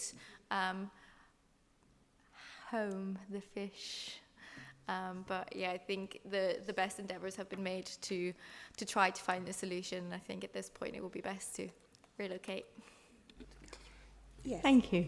Thank you. Councillor Amron. Thank you, Chair. I think you know where this is going. I also was very lucky to have had a tour around the site some time back. I was really impressed with what they had on show, the passion, the dedication, and the need to sort of keep some of the original sort of look of the place, and absolutely, you know, throw more weight behind this and give this my full support. I think it's a really fantastic project, and you know, amazingly, I find myself agreeing very unusually with Councillor Allen. So there we go. Thank you, Councillor Gray. Thank you, Chair, and I will buy you a tank, Natalie, and you can look after the fish, because I think you're probably the most passionate about it. Look, this is a really fantastic proposal, and I think respect and kudos needs to go to both the developer and our officers on what is actually a very, very high-class development. That kind of Art Deco, Great Gatsby kind of feel that they've got going on at the front there is a real bonus to the street scene of the studios. As the great man himself was mentioned by Councillor Bright, Mr Paul Welsh, I was lucky enough when I was the First Lady of Hertsmere to attend with the Mayor on his Charabang bus birthday tour, where we stopped at BBC Elstree, and the man came alive. He was like a giddy schoolboy telling us all the stories and the tales of what happened at that studios and how we could never and should never lose it. And it was a tenuous time in this council when we knew that the BBC were thinking of disposing of the site. Yes, they made a commitment to keeping EastEnders there, but we all knew it would become housing, and probably a few years down the line, the EastEnders set would disappear as well, and the final bit would be built on. So I'm really pleased with what was being proposed here this evening. It's going to really add value to the town. You meet so many people in this borough who have got a connection to film and TV, going back generations, but with Fairbank Studios, with Elstree Film Studios, and with Sky Studios now, we're going to create those generations going forward who will have a job and a passion for high quality film and TV in the borough. So I'd like to propose that we accept the officer's recommendation as outlined in the planning application. Councillor Rosehill, second, thank you. Councillor Morris, you had something you wanted to ask. I did indeed, and without wishing to jump the gun, it all seems a bit fishy to me. Having said that, I think it's a very encouraging application. The Art Deco is most definitely a plus. I think the regeneration aspect of this project, which is something that many know I have a great interest in, is a major contribution, as indeed the employment does. And like many that are here, when you call the vote, it will be getting my support. Thank you. Thank you. I also think it's nice that they're going to reuse parts of the buildings that sadly won't be there anymore. Especially the clock and the tiles, that green is just... Does anyone have anything else they wish to ask or question before we vote? No? Thank you. So we'll go to the vote. Thank you very much. Thank you, members. Proposition to grant planning permission. Can I ask how you vote? Councillor Allen? For. Councillor Amron? Absolutely for. Councillor Brisky? For. Councillor Gray? For. Councillor Kaza? For. Councillor Lambert? For. Councillor Morris? For. Councillor Richards? For. Councillor Shenton? For. Councillor Smith? For. Councillor Sussman? This is for the carp. For. Councillor Rosehill? For. And Chair? For. And that's unanimous. Thank you. Thank you very much. So, yes. Okay. Thank you. If we can move on, that would be nice, to application 5C. 23/0439/FUL, the land adjacent to Lismarine Industrial Park. And when the time comes, Emily will present to us. Thank you.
The north of the site, within the waterfront development, an application that was approved by the committee last year at Caspian and Tasman House for B2B8 development, the application site itself, and then going anti-clockwise Centennial Park. and the land of south of Watford Road, which again 2 years ago was approved for B2, B8 development. So this proposal is for the demolition of existing built form and the erection of 19,762 square metres of industrial floor space, primarily, thank you. B2, B8 class use. That also includes ancillary office space under Class E and associated access, parking, landscaping and servicing. I should mention now, members, that this is a full application, so we will be discussing all matters under this application. This is the site plan for the proposed application. You can see there the layout of the site, the access road that runs where the existing pathway on the site is, and then the location of the various warehousing buildings. So in terms of the principle of development, the South West Herts economic study created as part of the evidence base for the draft local plan indicated that over the next local plan period, there would be a shortfall of 20.5 hectares of employment land, 15.1 of which would be for B2, B8 use. Oh, apologies, members. Oh, sorry about that. Since 2019, work has been undertaken by the Council which indicates that this need can be met by current proposed or committed development in the borough through developments like land south of Watford Road, the land south of Skye and Charleston Paddocks, just as a few examples. An updated economic study was created in 2024 which indicated that the need as outlined has increased, but that the overall need with committed built development, there would be a net negative need for B2, B8 development in Hertsmere. The applicant has submitted their own needs assessment on this type of development, which indicates that the projected shortfall for Hertsmere is over 100,000 square metres compared to the Hertsmere evidence base. And this difference is based on different methodology and different growth assumptions. Officers have considered that the Council's economic study references the consideration of housing need and how this can impact employment demand. The methodology for calculating housing need changed in 2024 after the publish of the Council's needs assessment and shows that housing targets in Hertsmere have increased by 1,000 homes per year. And officers consider that while untested, the increase in the housing delivery targets could result in a higher need for employment development. Another consideration in the principle of development is the changing market trends for the use of employment land. So work undertaken by Savills indicates that in the UK, over 415 acres of land that was either allocated or promoted for use for B2, B8 development has been purchased to be development as data centres. We ourselves have seen this in Hertsmere as an example of the market trend with the Mercure Hotel site, which was granted permission for the use as logistic and warehousing to be changed after the fact to be used as a data centre. This loss in Hertsmere of B2, B8 has been made up by other commitments, but indicates that Hertsmere is not immune from national market trends. So in terms of officers' assessment, if the Council's evidence base is accurate, the proposal would provide an over-provision of around 19,000 square metres of employment floor space. And it's considered that this would not be high risk owing to the potential increase to employment demand through increased housing targets and economic sector changes. As I mentioned, the proposal is full and therefore the development can be built out immediately, providing a stable B2, B8 commitment in the borough. The site itself is within proximity of other similar uses, creating a hub for employment and being included in a new sustainability endeavour to improve pedestrian and cycle movements in the area, which we'll look at in more detail later on in the presentation. And therefore, on balance, the principle of the proposed development is deemed acceptable. The application site is located within the Greenbelt, and the NPPF outlines that the fundamental aim of the Greenbelt is to prevent urban sprawl by keeping land open, and there is a strong emphasis on the presumption against inappropriate development in the Greenbelt. The scheme does not comply with any exceptions within paragraph 154 of the NPPF, and therefore the scheme is assessed against paragraph 155 of the NPPF.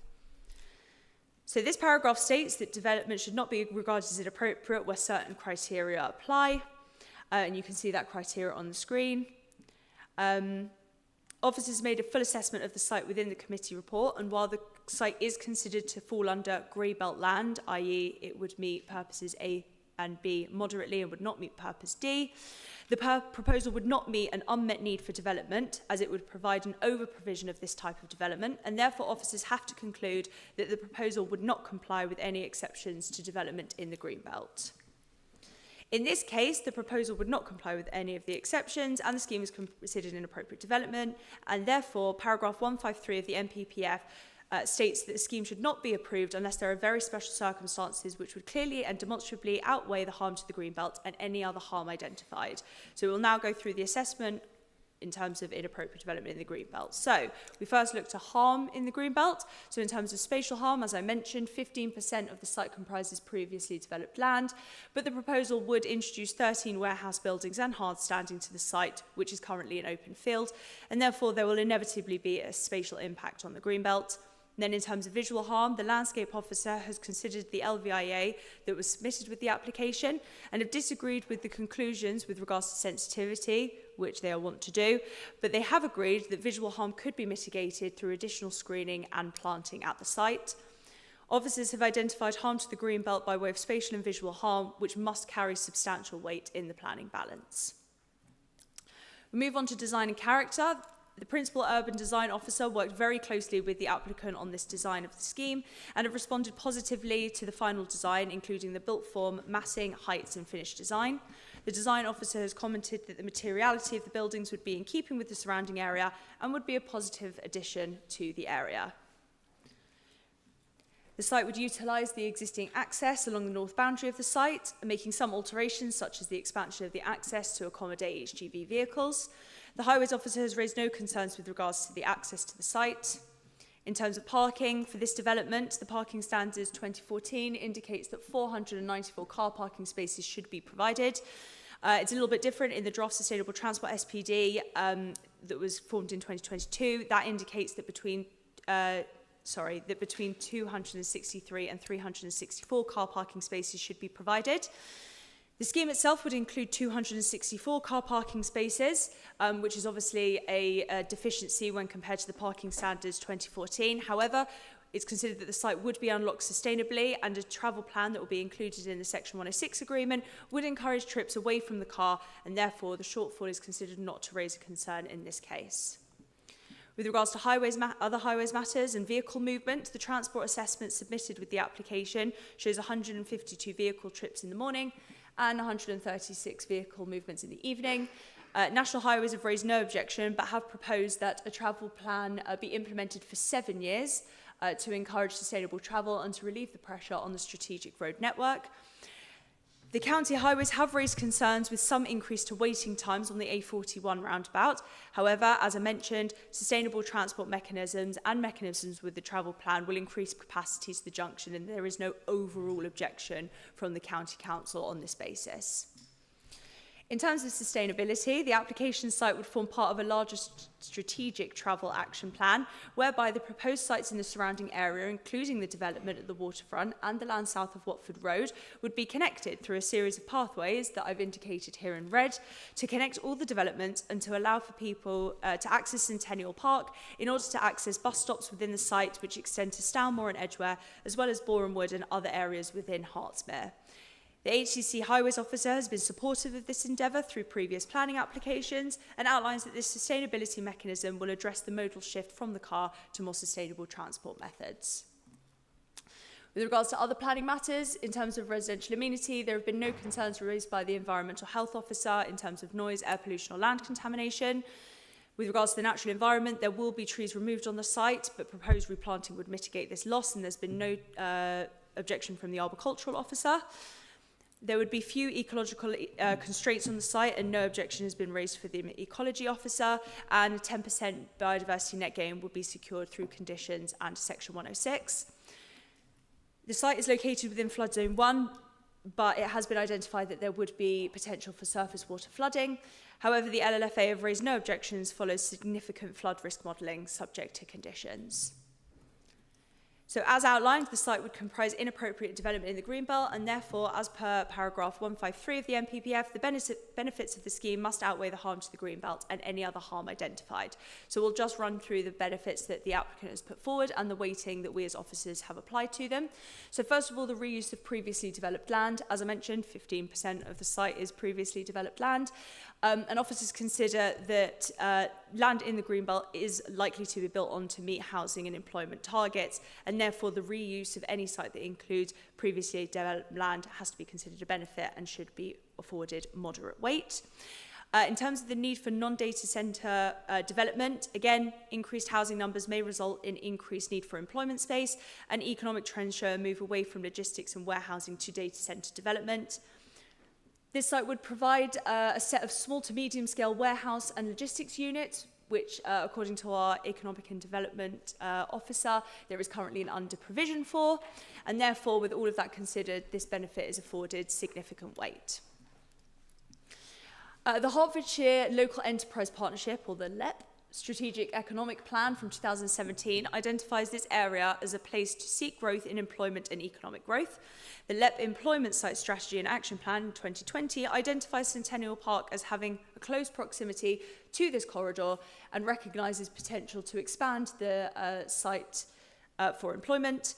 The application site is adjacent to Centennial Park and therefore is in a location where employment floor space is supported, and therefore the benefit is afforded significant weight.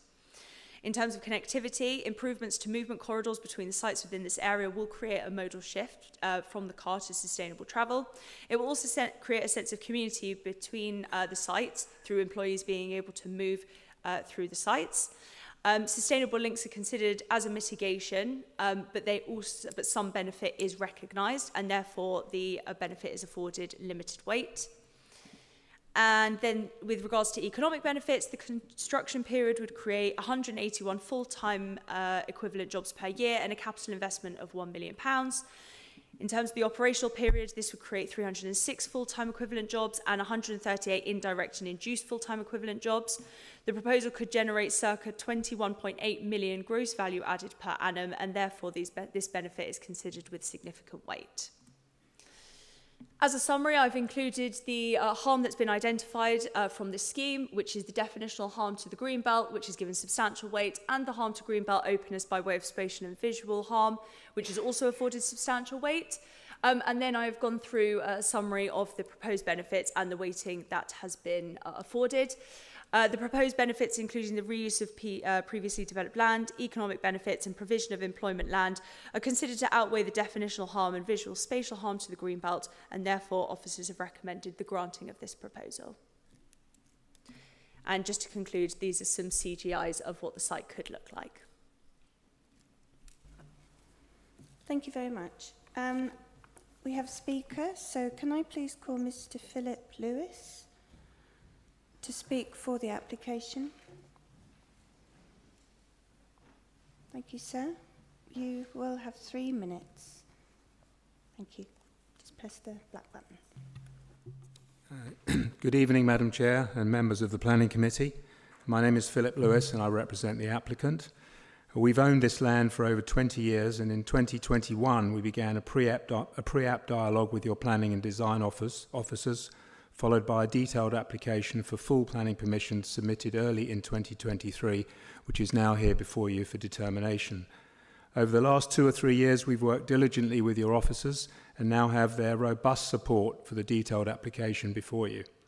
In addition to our own public consultation, which included a leaflet drop to over 2,500 addresses and a public exhibition, which generated only 1 objection, we began a detailed dialogue with all of the statutory consultees to get their approval as well, working closely with the county and national highways, flood risk, ecology, environmental and sustainability authorities to ensure all of their criteria have been fully satisfied. As a result, these development proposals include opening up of the culvert to agree a new wetland ecological habitat, planting of additional trees to further screen the development in addition to protecting the existing mature tree line boundary with the A41 and M1, creation of a pedestrian route to Elstree Road bus stops, adjoining our land to the north adjacent to the Lismarine Industrial Park, and provision of a pedestrian link and cycling route through to the commercial development known as Centennial Business Park, which also adjoins our land to the east. You'll see from the plan and photographs in your officer's report that our land is sandwiched between the main A41, Elstree Road, and surrounded by the 3 long-established business and logistics parks of Lismarine, Waterfront and Centennial Parks. A proportion of the site is previously developed land with a range of tatty and vacant buildings and structures which previously housed stables and kennels. The remainder is low-quality grassland, oversailed by 2 large electricity pylons and power lines, which the proposals have had to be designed around. From the outset, our focus has been to provide a scheme which is suitable for local businesses and creates jobs for the community. The development proposals have been designed with this in mind, providing a range of units in different sizes and configurations. These meet the proven tenant demand that exists from local business and organisations keen to locate into first-class modern commercial premises in the Hertfordshire marketplace. Our economic benefits assessment indicates that this could deliver upwards of 300 long-term jobs in the area. If approved, we would be able to commence construction without delay, unlike some of the other outline consents that exist nearby. We've also agreed to a condition with officers to prevent the site being used as a data centre to ensure the scheme delivers commercial units that are needed in Hertfordshire. And in conclusion, it's over 5 years since a scheme like this has come forward in the area. We have worked hard to design proposals that we're proud of, with high-quality landscaping, supporting commercial units of modern design, meeting the latest environmental standards. Thank you very much, sir. Thank you. Thank you. Officer, do you have anything you want to add? No? Members? Yes. Oh, Councillor Morris, I think. Everybody at once. Thank you. Just a point of clarity, and it may be my misunderstanding of your numbers. You talk of over 400 parking spaces on the site, and yet only talk of traffic movements of 152 morning or an evening. It just seems that the numbers don't add up, and I wonder, it's probably me being thick. Could you try and explain it to me? No, sorry. So just as a point of clarity, so the planning... Oh, sorry, I've gone past it. Not a very long... There we go. So parking standards 2014 for this type of floor space would recommend that 494 car parking spaces are provided. What is actually being provided on the site is 264 car parking spaces. So in terms of the transport assessment, it shows that there'll be 152 vehicle trips in the morning, 136 vehicle trips in the evening, but obviously you have the interim trips from employees and HGVs in the interim. Between that and the sustainable transport mechanisms, it's considered that the shortfall of car parking spaces is acceptable. Councillor Lambert. Thanks very much. This is in my ward, and I've always sort of looked at that bit of land and thought, well, it's rather landlocked, with the A41 and the M1 to the southwest, Centennial Park to the southeast, and north it's got already developed area. So it does seem to me a sensible use of that piece of land. It's probably too small to farm commercially. There's just 2 questions. The slide before your last one, the conclusion, I think I might have misunderstood it. There we are. Economic benefits. Construction period would create 181 full-time equivalent jobs per year and a capital investment of £1 million. Is that, do I take it that that £1 million is what building the warehouses would be? It seems very little.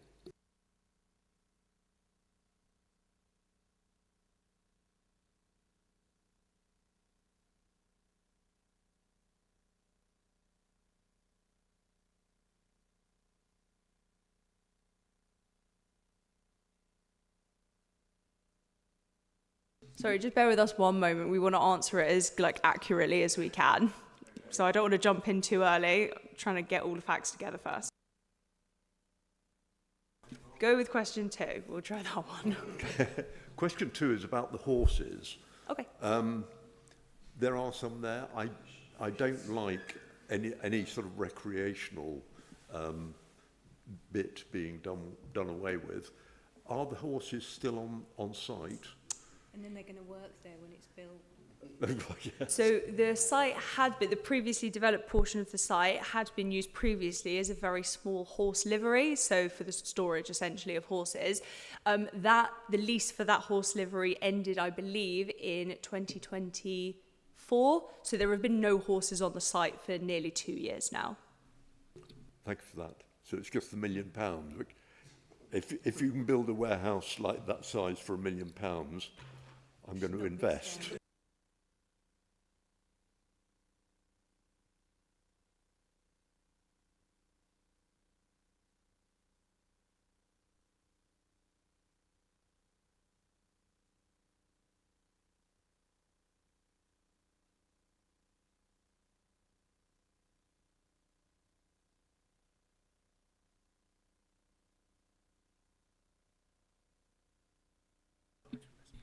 I mean, clearly, in terms of reading my report and the context that it sits within, your question is absolutely valid. Why would it only be a £1 million capital investment? That is obviously an error on the part of me as the officer, having written the report. So there will obviously be a substantial investment into Hertsmere in the building of these warehouses that will go beyond the £1 million it would cost to build this out. Thank you. Okay, thanks very much indeed. My inclination is to support this application at the appropriate time. Thank you. Councillor Sussman. Thank you, Chair. Have we, as an authority, filled the need for warehouses? Do we need warehouses? Yeah, so have we not satisfied the need for them? As part of the overall needs assessment that contributes to the creation of a local plan, there are a number of evidence-based documents that indicate what kind of need is necessary, not just in Hertfordshire, but also, Hertsmere specifically. Obviously, it has been identified in previous evidence-based documents. I mentioned a couple there, the South West Herts economic study and the economic study that was created in 2024 that indicates that we do require, as a borough, warehouse and logistics development.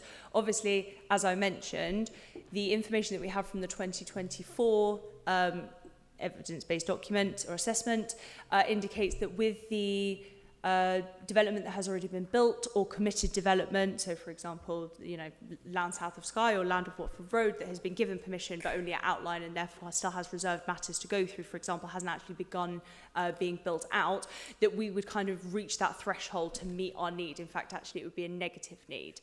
However, as I mentioned, we have to consider the changing landscape. We have to consider that the use of B2, B8 allocated sites is being used for data centres, not logistic and warehouse space, which obviously need but a different need. And then we also have to consider, as I said, the increased housing targets and how that is going to affect employment demand. Now, I did mention this and I mentioned it in the report, that is untested at the moment. We don't have a direct correlation between how much employment is going to be needed, specific to logistics and warehouse, based on that growing population target.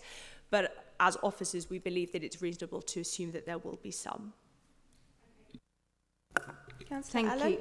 Oh, sorry. Sorry, pardon me. Have you finished? No, that's fine. That's fine. Thank you. Councillor Allen.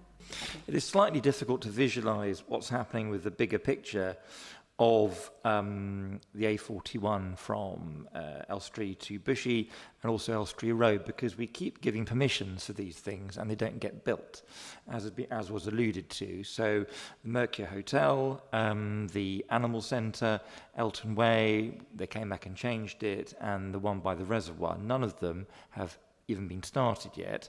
So if they all suddenly pop up at once, then in one go you'd have a very substantial change for those two roads in that area. However, that makes it sort of tricky to kind of keep a handle on the kind of the bigger picture of it. But my questions, firstly, in terms of future development, is this site regarded as Elstree? And secondly, on the travel situation, the reference to the A41, the roundabout junction going into Bushy, coming to a standstill is a little bit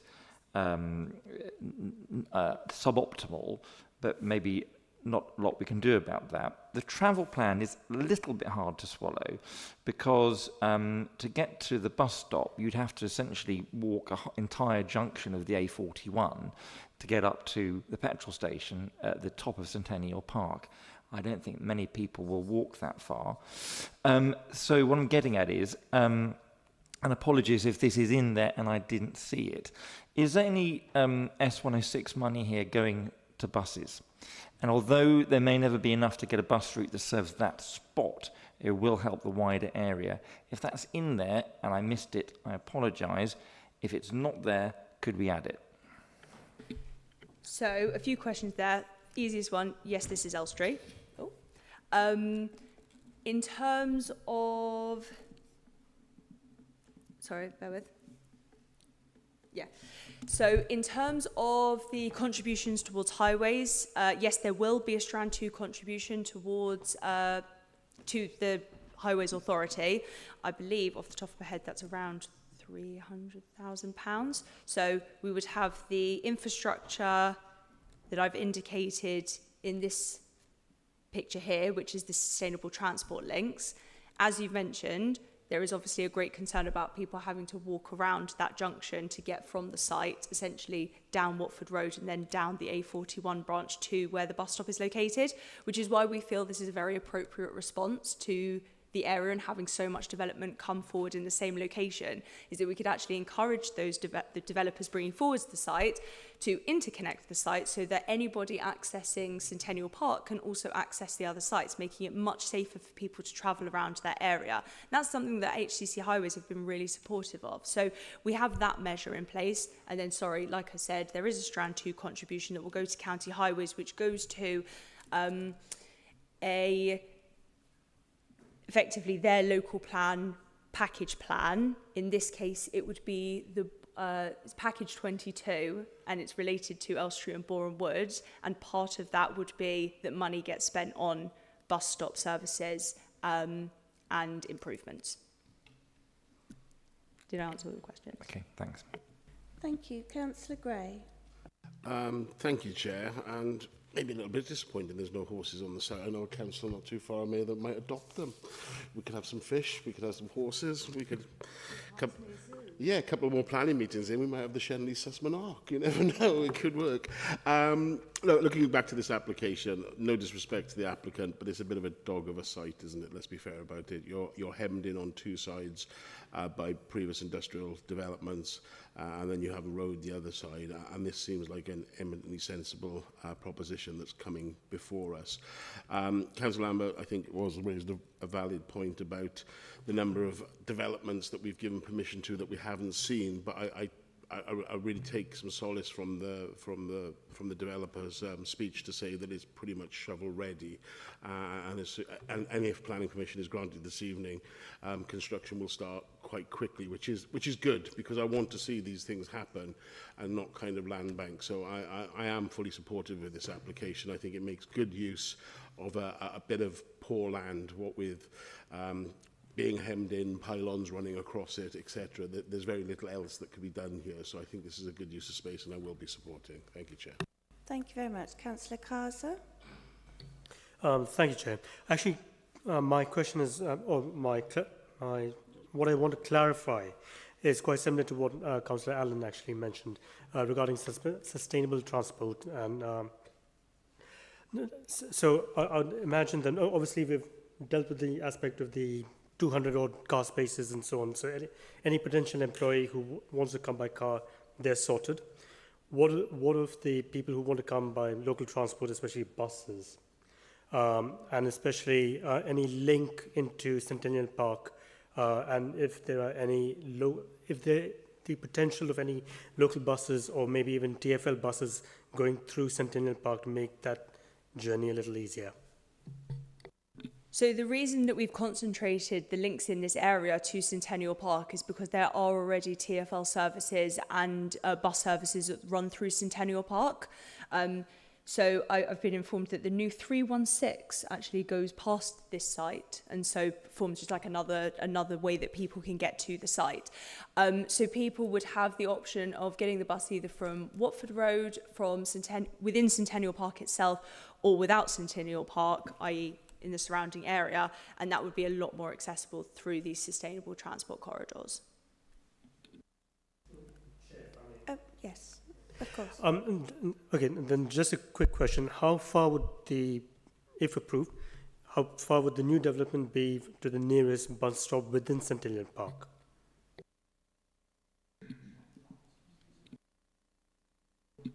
How far would someone have to walk? I don't have those numbers to hand for a number of reasons. One is because we're not 100% sure now exactly how those pathways are going to come forward, so it would be very difficult to give you an exact distance or an exact timing. But even in the case that is... 306 is outside on the Elstree Road. 316 is round the corner on the A41, nowhere to walk. Okay. So I've been informed that along Elstree Road there is access to the 306 bus as well as the 316 bus, so that would obviously be a much shorter walk from the site if people were to access those bus stops from Watford Road directly through the site. Obviously it would be a little bit of a longer walk if you were to walk through this site and through another site into Centennial Park, but as mentioned, going through Watford Road and then down the A41 is fairly unpleasant, might be quite dangerous. So this would be the same distance effectively, but a lot safer and a lot nicer.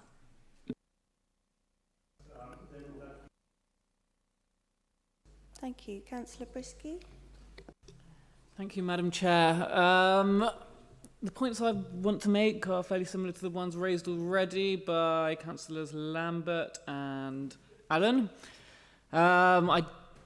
I'm not against the principle of development on this site. I believe that this particular site makes a very limited contribution to the 5 purposes of the Green Belt as set out in paragraph 143 of the NPPF. So I don't oppose it as a result of the harm that it will cause to the Green Belt. Of course, it has the waterfront development adjacent as well as Centennial Park, and therefore I see this as almost infilling. I think development would be acceptable up until the A41 roundabout. But as others have mentioned, I do feel concerned about the sustainability of the location from a transport perspective.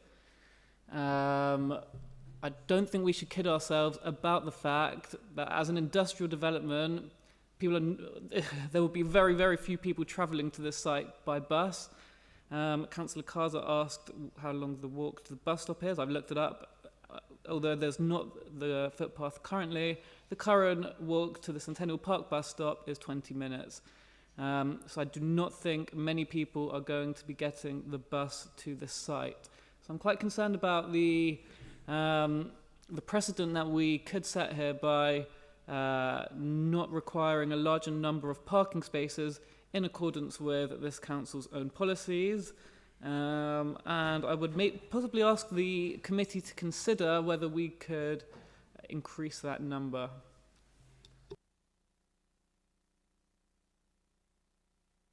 So in terms of increasing the number of parking spaces, I'm not sure that that would be possible at this stage of the assessment. As I mentioned, this is not an outline development, it's a full planning permission. So the car parking areas, the landscaping surrounding them, they've all they are all intrinsic to the overall design of the scheme and have been looked at in quite a lot of detail by the urban design officer and the architects. So we would be asking for a complete re-evaluation of the scheme, which obviously is not the scheme we're looking at today. Thank you. Councillor Richards. Many thanks. I think, unlike some of my colleagues, I don't think things are as clear-cut as they first appeared. Given the age of when the application came in and the consultee list being March 2023, I'm mindful that if I can recall back that far, I don't think we had a climate change officer in place at that time. No. And I realise that there is mention of some mitigations, such as solar panels, etc. But I'd like to sort of circle back on that and ensure that energy-wise, the development can kind of consume its own Kool-Aid, so to speak. That's probably a really poor analogy. Apologies. And I also would also, given the age of the sort of the consultations, looking at some of the ecology feedback as well, whether there's been any sort of changes, updates on that, because I think there were some gaps.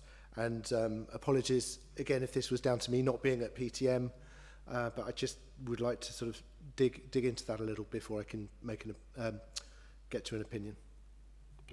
Yep, absolutely. So I'll start with the ecology matters. So initially when the application was submitted, it was submitted with a preliminary ecological assessment, which the ecology officer reviewed and ascertained that within that document it had essentially advised for further studies to be completed with regards to protected and native species, and so that they were uncomfortable with allowing the application to be approved. They required that information to be provided prior to determination. So the applicant went away and conducted those studies. The ecological officer took a look at those studies and ascertained that they were acceptable, and the enhancement measures and the protection measures therein were acceptable. I believe that there's a condition with regards to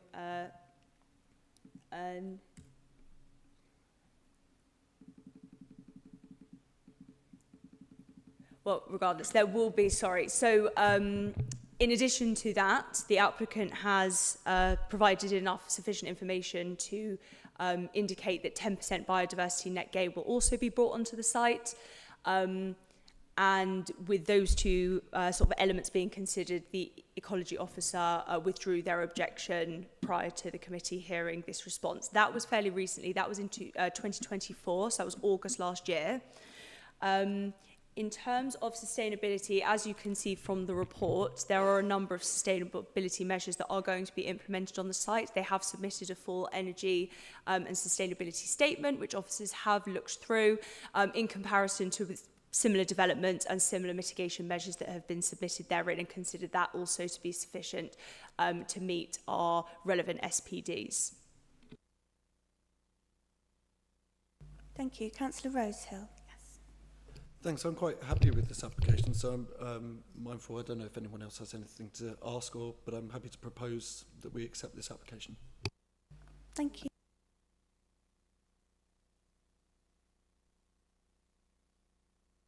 Sorry, apologies. No, Councillor Amron seconded. I do have a few other people who put their hands up, so thank you very much for that. Councillor Lambert. 4. No, sorry, sir. Good.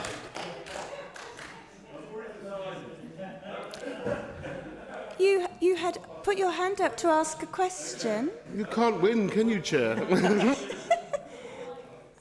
Far be it from me to stifle a debate, Yeah. but you put your hand up for a question, sir. Yeah, I did. Thank I you. did.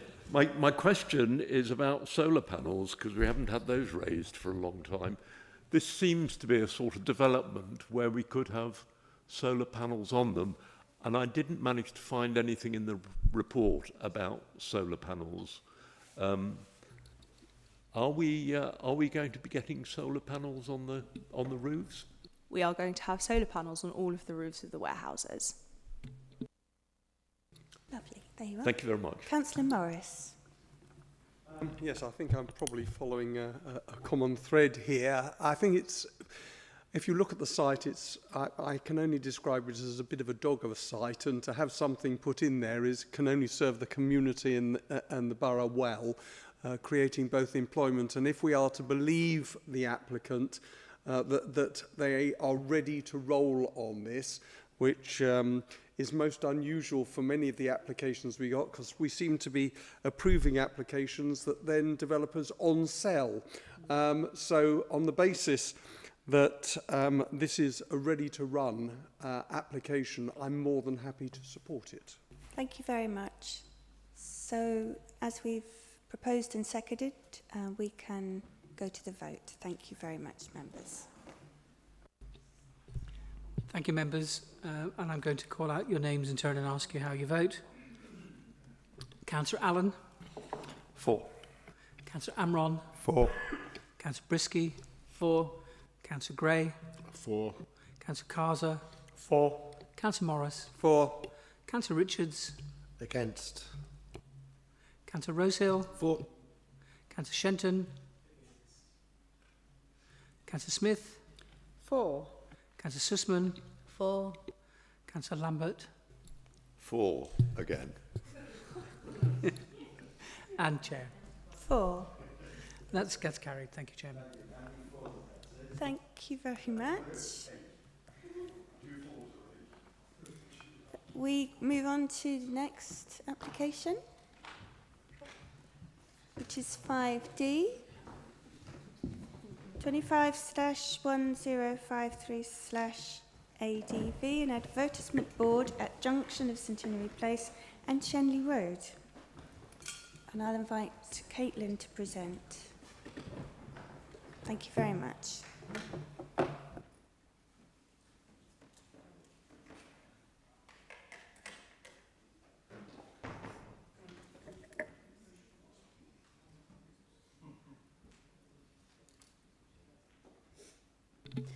Thank you, Chair.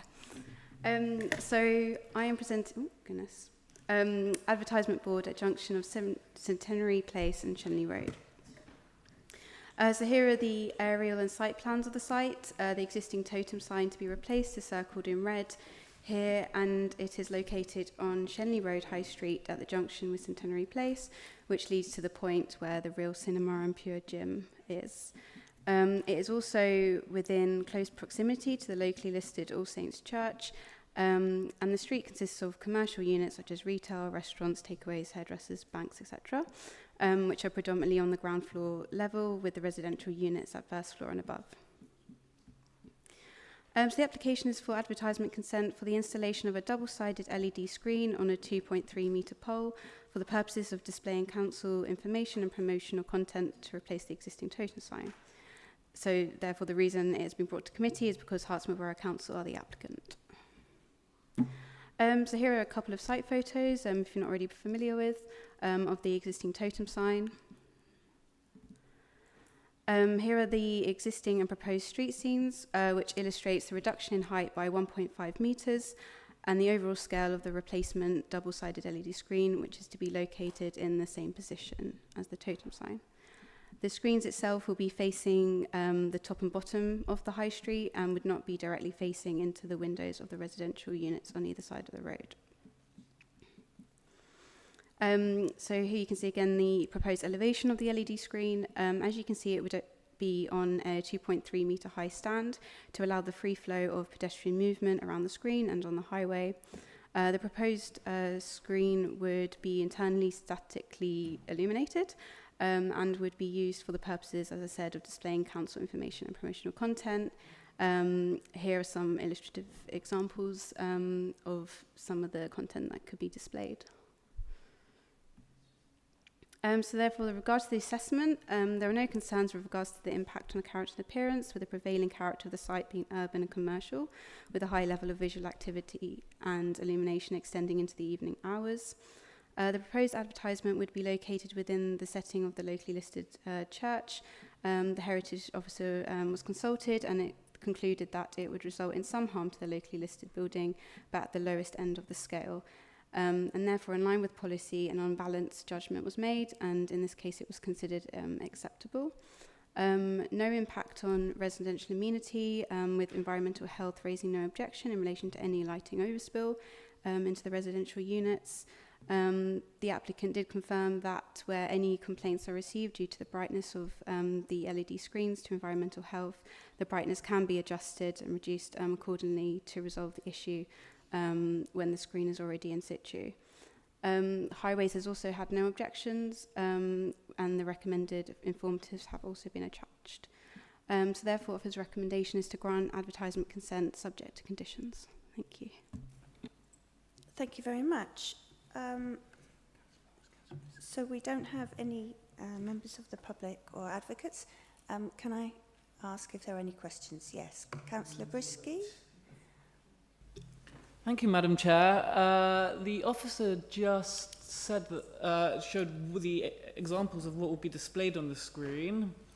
However, I would like to clarify something, because I have an email here from the portfolio holder, Councillor Newmark, on the 2nd of September, telling me that this is to replace the existing point signage. And I'll just read this quote so he can't accuse me of misquoting him.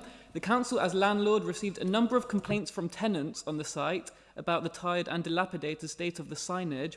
And the main complaint is that in the current digital age, the tenants and the council are losing a digital marking opportunity on the high street from the captive market, as well as the key source of information and communication. So my question is, will it be used only for council information, or will it also be used to help promote the occupiers of the point? The other, I'll let you answer that shortly, but the other concern I have is that we seem to have dismissed the concerns raised by the heritage officer, which suggested that we included an amendment, and I don't see any strong reason why we can't. Okay, the officer says in the report that it's not enforceable. I think it's very, very easy to enforce something that is too bright. As the officer mentioned, that would be an environmental health concern, and we can enforce that. It can also be enforced from a planning perspective, which is why it was recommended. So I might be happy to support this application, but I would like the heritage officer's recommendation to be accepted as part of that. Thank you.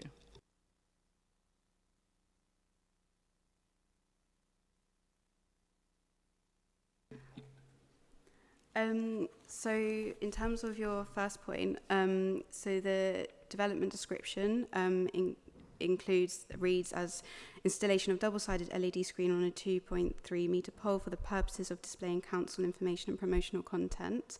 Therefore, my understanding is that it would be solely used for those purposes in terms of what it would be advertising.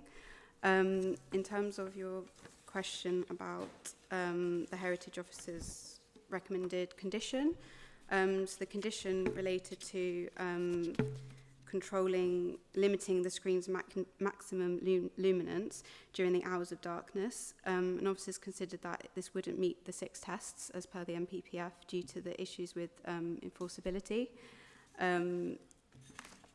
It's the maximum, the luminance during the night time, it'd be hard to enforce on a daily unless there's any sort of complaints.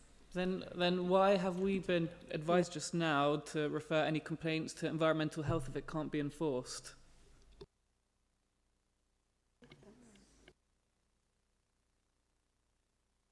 Yeah, I mean,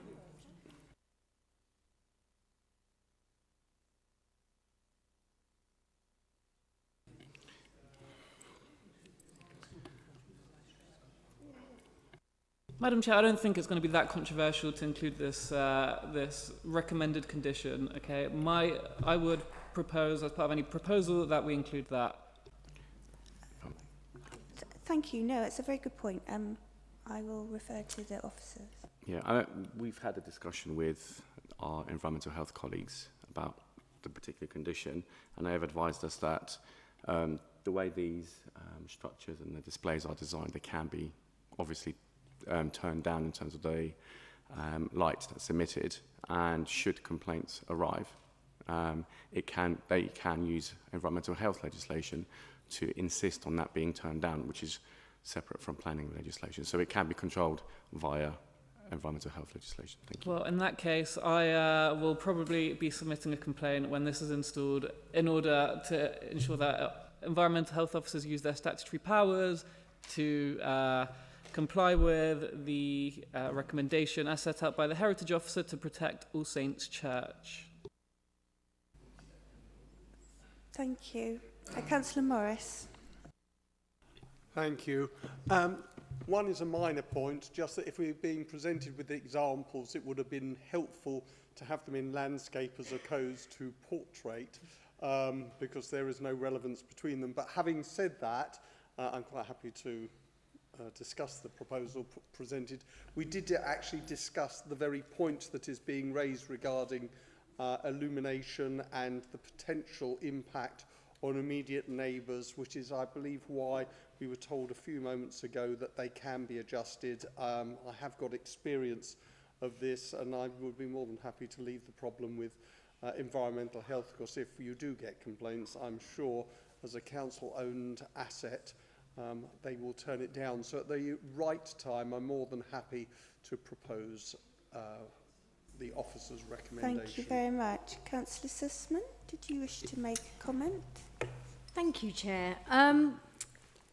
Just comments as opposed to questions, but it's interesting because the screen that we've got on the side of this building now, which according to that planning application was meant to be on all the time, wasn't on last night when we all came out of the meeting, actually when people were near it and could read it.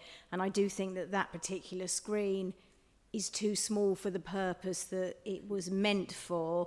This one I think is too big for the purpose it's actually meant for, because there's a big difference. And having purchased recently 3 commercial screens, I think that, and also just looking at the brightness, the illuminance, I mean, these are just observations and comments, and I have to support Councillor Brisky. So I think actually this could be an issue. I think almost the screen sizes need to swap, and which obviously isn't what we're here to discuss, but I'm not even going to ask the cost because it's not relevant to this.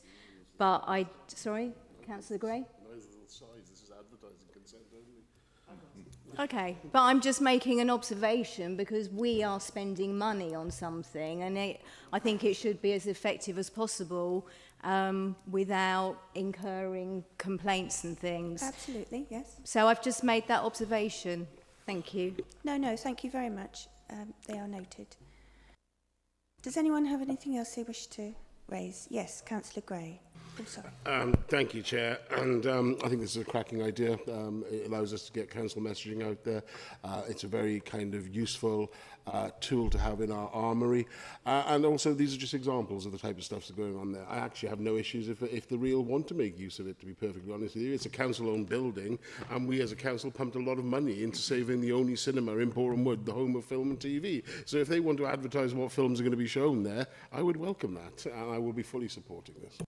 Thank you. Anyone else? Yeah? Propose that we approve. Yeah. Thank you very much, Councillor Rosa. Madam Chair, I would like to I would like to propose an amendment to the motion, if I may, that we accept the Place Services Officer recommendation to limit the nighttime brightness of this screen. It's called a dimmer switch, some of which many councillors seem to have been fitted with. So we did have a proposer, we have not had a seconded. Apologies. Are we proposing a second the amendment? Or No, we propose... well, I will, one moment, I will just check.